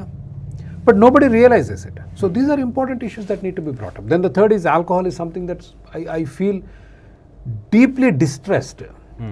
ఒకటి నాణ్యత లేని మద్యం ప్రభుత్వం దగ్గర నుండి తయారు చేయించి అమ్ముతుంది. విషం. దాని మీద 500% పన్ను. లక్షలాది ప్రజలు ఈరోజు అది తాగి ఒళ్ళు గుల్ల అయిపోతుంది. అండ్ వాళ్ళ కుటుంబం మీద ఎనలేని భారం. So that is another issue that I'm very passionate about. Where I believe in free market. స్వేచ్ఛగా ఎవరిని పడితే వాళ్ళని చేసుకొనివ్వండి. Okay, and అమ్ముకోనివ్వండి. అసలు 500-600% ట్యాక్స్ అంటే దోపిడీ. శవాల మీద నాణ్యాలు ఏరుకోవటం అంటారుగా, అంతకుమించి ఇంకోటి లేదు ఇది. ఓకే, ఇప్పుడు మనం కొన్ని సినిమాలు చూసుకుంటే భారతీయుడు, ఒకే ఒక్కడు, అపరిచితుడు, శివాజీ, లీడర్ అని కొన్ని సినిమాలు వచ్చాయి. సో వీటన్నిటిలో గవర్నమెంట్ సిస్టమ్స్ గురించి కానీ బిజినెస్ పీపుల్ ఎదుర్కొంటున్న సమస్యల గురించి డిస్కషన్ జరిగింది. ప్రజలకు అర్థమైంది. చూసాము, విన్నాము. తర్వాత ఎవరికి వాళ్ళు మా ఆఫీసులకు మేము వెళ్ళిపోయి పని చేసుకున్నాము, మా ఉద్యోగాలు మేము చేసుకున్నాము, మా రోజువారీ కార్యక్రమాలు చేసుకున్నాము. ఇప్పుడు మీ వీడియోస్ కూడా వస్తున్నాయి, చూస్తున్నాము, అర్థం చేసుకుంటున్నాము. మా పనిలో మేము బిజీ అయిపోయినాం. అదేనా మీరు ఎక్స్పెక్ట్ చేస్తుంది? మేము ఏం చేయాలి? చూడటం, అర్థం చేసుకోవడం తప్ప మేము ఏదైనా చేయాలని మీరు ఎక్స్పెక్ట్ చేస్తున్నారు? It's very easy to answer. There are 2 things you could do. ఒకటి, you can join us. We have a link that we put in every video. Join us అనే లింక్ ఉంటుంది. ఆ లింక్ ద్వారా you can extend your hand. Right now beginning స్టేజెస్లో ఉన్నాక, even if somebody wants to volunteer, we cannot, there is not lot happening. But ఒక political organization అనేది ఒకసారి దానికి ఒక రూపు వస్తే, then it becomes very easy for people to associate with us. Because ఎవరు భావజాలం అర్థమైన తర్వాత ఎవరి శైలిలో వాళ్ళు పని చేసుకోవచ్చు. That is one way. Then you can also give your time by giving a donation, right? That will also be a good way to support. ఏది ఈ ప్రపంచంలో ఏది డబ్బు లేకుండా సాధ్యం కాదు. సో మీ టైం ఇవ్వలేనప్పుడు when you give money, what are you giving? మీరు ఆ డబ్బు ఇవ్వడానికి కష్టపడాలి, పనిచేయాలి కదా. సో అది కూడా శ్రమదానమే. Okay. It is a different way of doing it. Okay. So I mean I think that's the best way for people to support us. So join us అనే లింక్ క్లిక్ చేసి జాయిన్ అయితే అక్కడ Just we take your phone number and Jafar is working on creating this WhatsApp list and email list. Okay. మీరు ప్రతి వారానికో 10 రోజులకో will keep sending what we're doing, మేము ఏం చేస్తున్నాం అనేది తెలియటానికి మీకు. సో మానిటరీ సపోర్ట్ కాకుండా లేదు ఎఫర్ట్ ఆర్ వాలంటీర్గా టైం స్పెండ్ చేద్దాం అనుకో ఏం చేయాల్సి వస్తుంది, వాళ్ళు ఏం చేయగలరు? As of now as I said street level activism we're not doing. ప్రస్తుతానికి భావజాలను తీసుకెళ్ళటమే. బట్ ఎప్పుడైతే ఒక పొలిటికల్ ఆర్గనైజేషన్కి ఒక రూప్ వస్తుందో it becomes easier for people to associate is what I'm saying. Okay. So we have some time to get there. మరి తొందరపడి అన్ని చేస్తే దెన్ బోర్ల బొక్కలు పడతాం. So let us do one step at a time. So right now focus is all about సిద్ధాంతాలని ప్రజల్లోకి తీసుకెళ్లే ప్రయత్నం. When we feel there is enough, ప్రజల్లో దీని మీద కొంత అవగాహన వచ్చింది అంటే ప్రజలంటే 50-60% కూడా అవసరం లేదు, ఒక 5-6% మంది ప్రజలు మనకు మీద మనం మాట్లాడదాని మీద అవగాహన ఉందంటే then you're kind of ready to go forward. Okay. So మీ బిజీ స్కెడ్యూల్లో ఇంతవరకు టైంని ఇప్పుడు నైట్ 10 దాటిపోతుంది అయినా కూడా ఈ ఇంటర్వ్యూకి అంగీకరించినందుకు చాలా థ్యాంక్స్. మీరు అనుకున్న దాంట్లో చాలా సక్సెస్ఫుల్ అయ్యి ప్రజలకి సేవ చేయాలని కోరుకుంటున్నాం. Thank you.